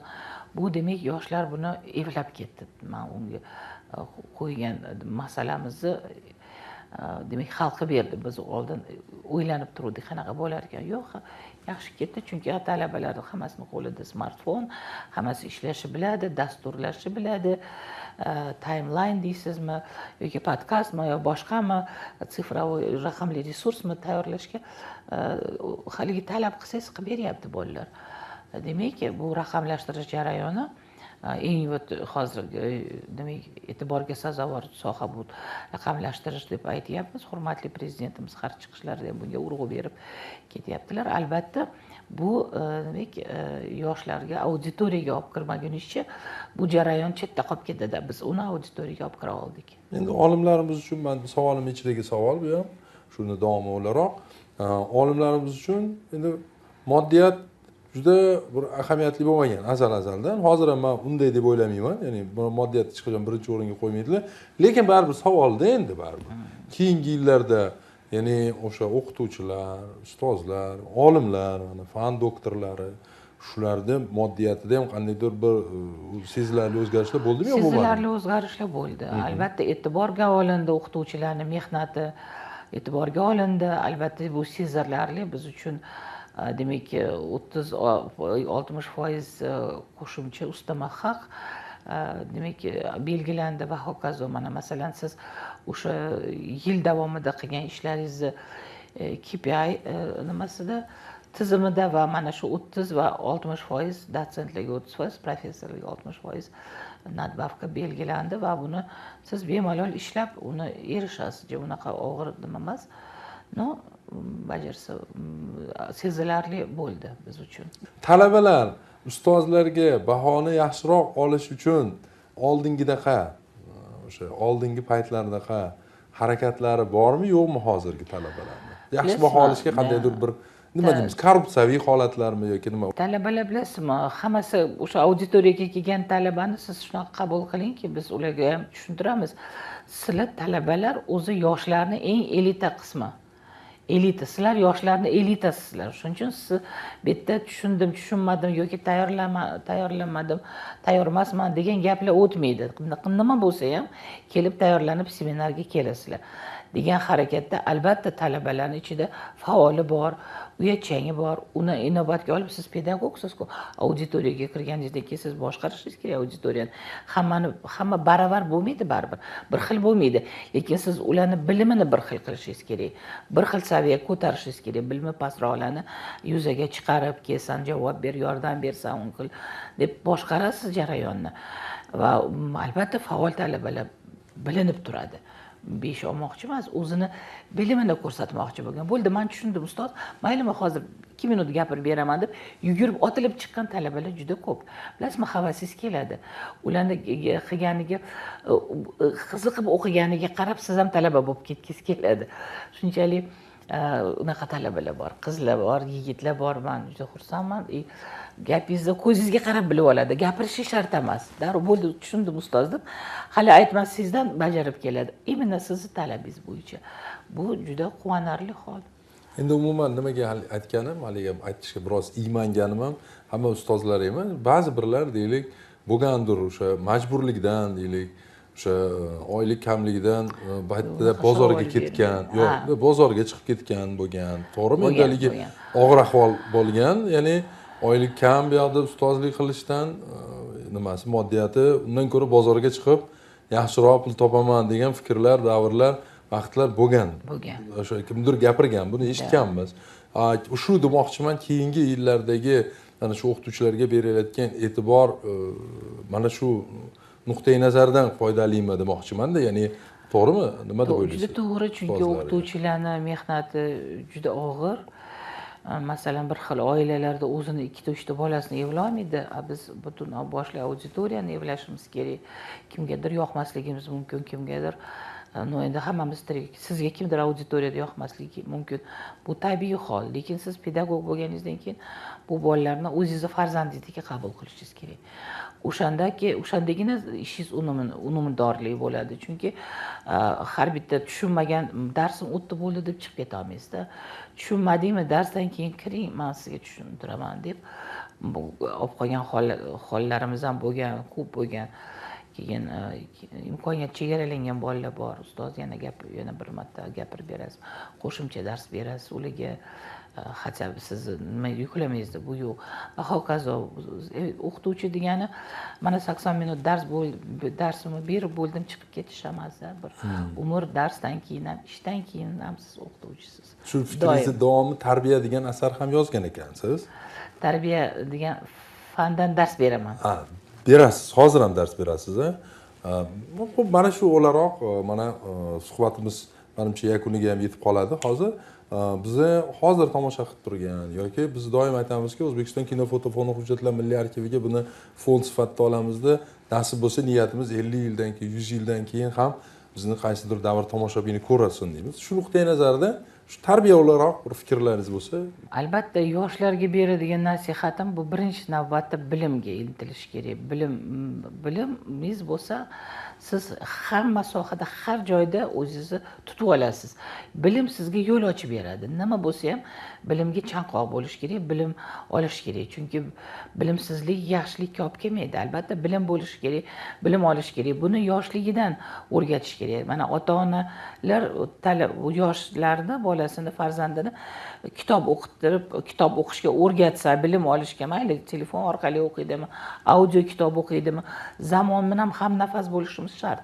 Yo'q, bu audio kitobni eshitma, qog'oz kitob o'qigin deyishga haqqimiz yo'q, chunki audio kitoblar уже hamma qog'oz kitoblar audio kitob bo'lib chiqib bo'ldi. Biz uni jarayonni to'xtata olmaymiz. Biz raqamli texnologiyalar, internetni inkor qila olmaymiz. Ular bilan hamnafas qanaqadir yechimini topishimiz kerak. To'g'ri, qog'oz kitob ham o'qish kerak. Buni albatta bolalarga tushuntirish kerak. Bu boshqa dunyoda kitobdagi olayotgan bilimingiz bu bir umrga yetadigan bilim, ham oilada, ham o'zingizni hayotingizda, ham karyerangizda yordam beradigan narsa deb to'g'ri tushuntirsangiz, menimcha bolalarni to'g'ri yo'lga solish osonroq bo'ladi. Albatta bilim olsang hech qachon chetda qolib ketmaysan deb to'g'ri bilim berish kerak albatta. Va yana bitta nimam istagim, o'zi uchun mana vijdoni toza bo'lish kerak. Yoshlarda vijdoni toza bo'lish kerak. Albatta haqiqatgo'y, vijdoni toza bo'lsa, albatta mehnatkash bo'lsa, yo'lini topib oladi. Albatta mehnat bilan nima qilish kerak. Tashkilotchilik va boshqa qobiliyat bu endi hammada bo'lmasligi mumkin, lekin mehnatkashlik va mana shu bilimga intilganligi menimcha eng asosiy fazilat bo'lishi kerak insonda deb hisoblayman. Hurmatli Zamir Raimni to'g'risini aytaman, bir 2 soat mobaynida juda katta bir davrni, butun bir xotiralarni, butun bir hayotni gapirish juda mushkul. Men doim suhbatdoshlarimga shu gapni aytaman va suhbatdoshimizga shu suhbatimiz yakunida niyat qilamizki, keling yana 10 yil o'tib, 20 yil o'tib, yana bir mana shu kursiga o'tiraylikda, yana bir aytilmagan, eslanmagan, balki mana hozir suhbatimizdan keyin ham bo'lib qolishi mumkin va men buni aytishim kerak edi, esimdan chiqib qolibdi deysizda. O'sha gaplarni yana gapirish nasib etsin. Rahmat bugungi tashrif uchun, bugungi suhbat uchun. Hurmatli tomoshabinlar, bizni bugungi mehmonimiz tarix fanlari doktori, professor Ishon Xajayeva Zamira Raimna bo'ldilar. Biz esa siz bilan xayrlashamiz. E'tiboringiz uchun rahmat. Salomat bo'ling.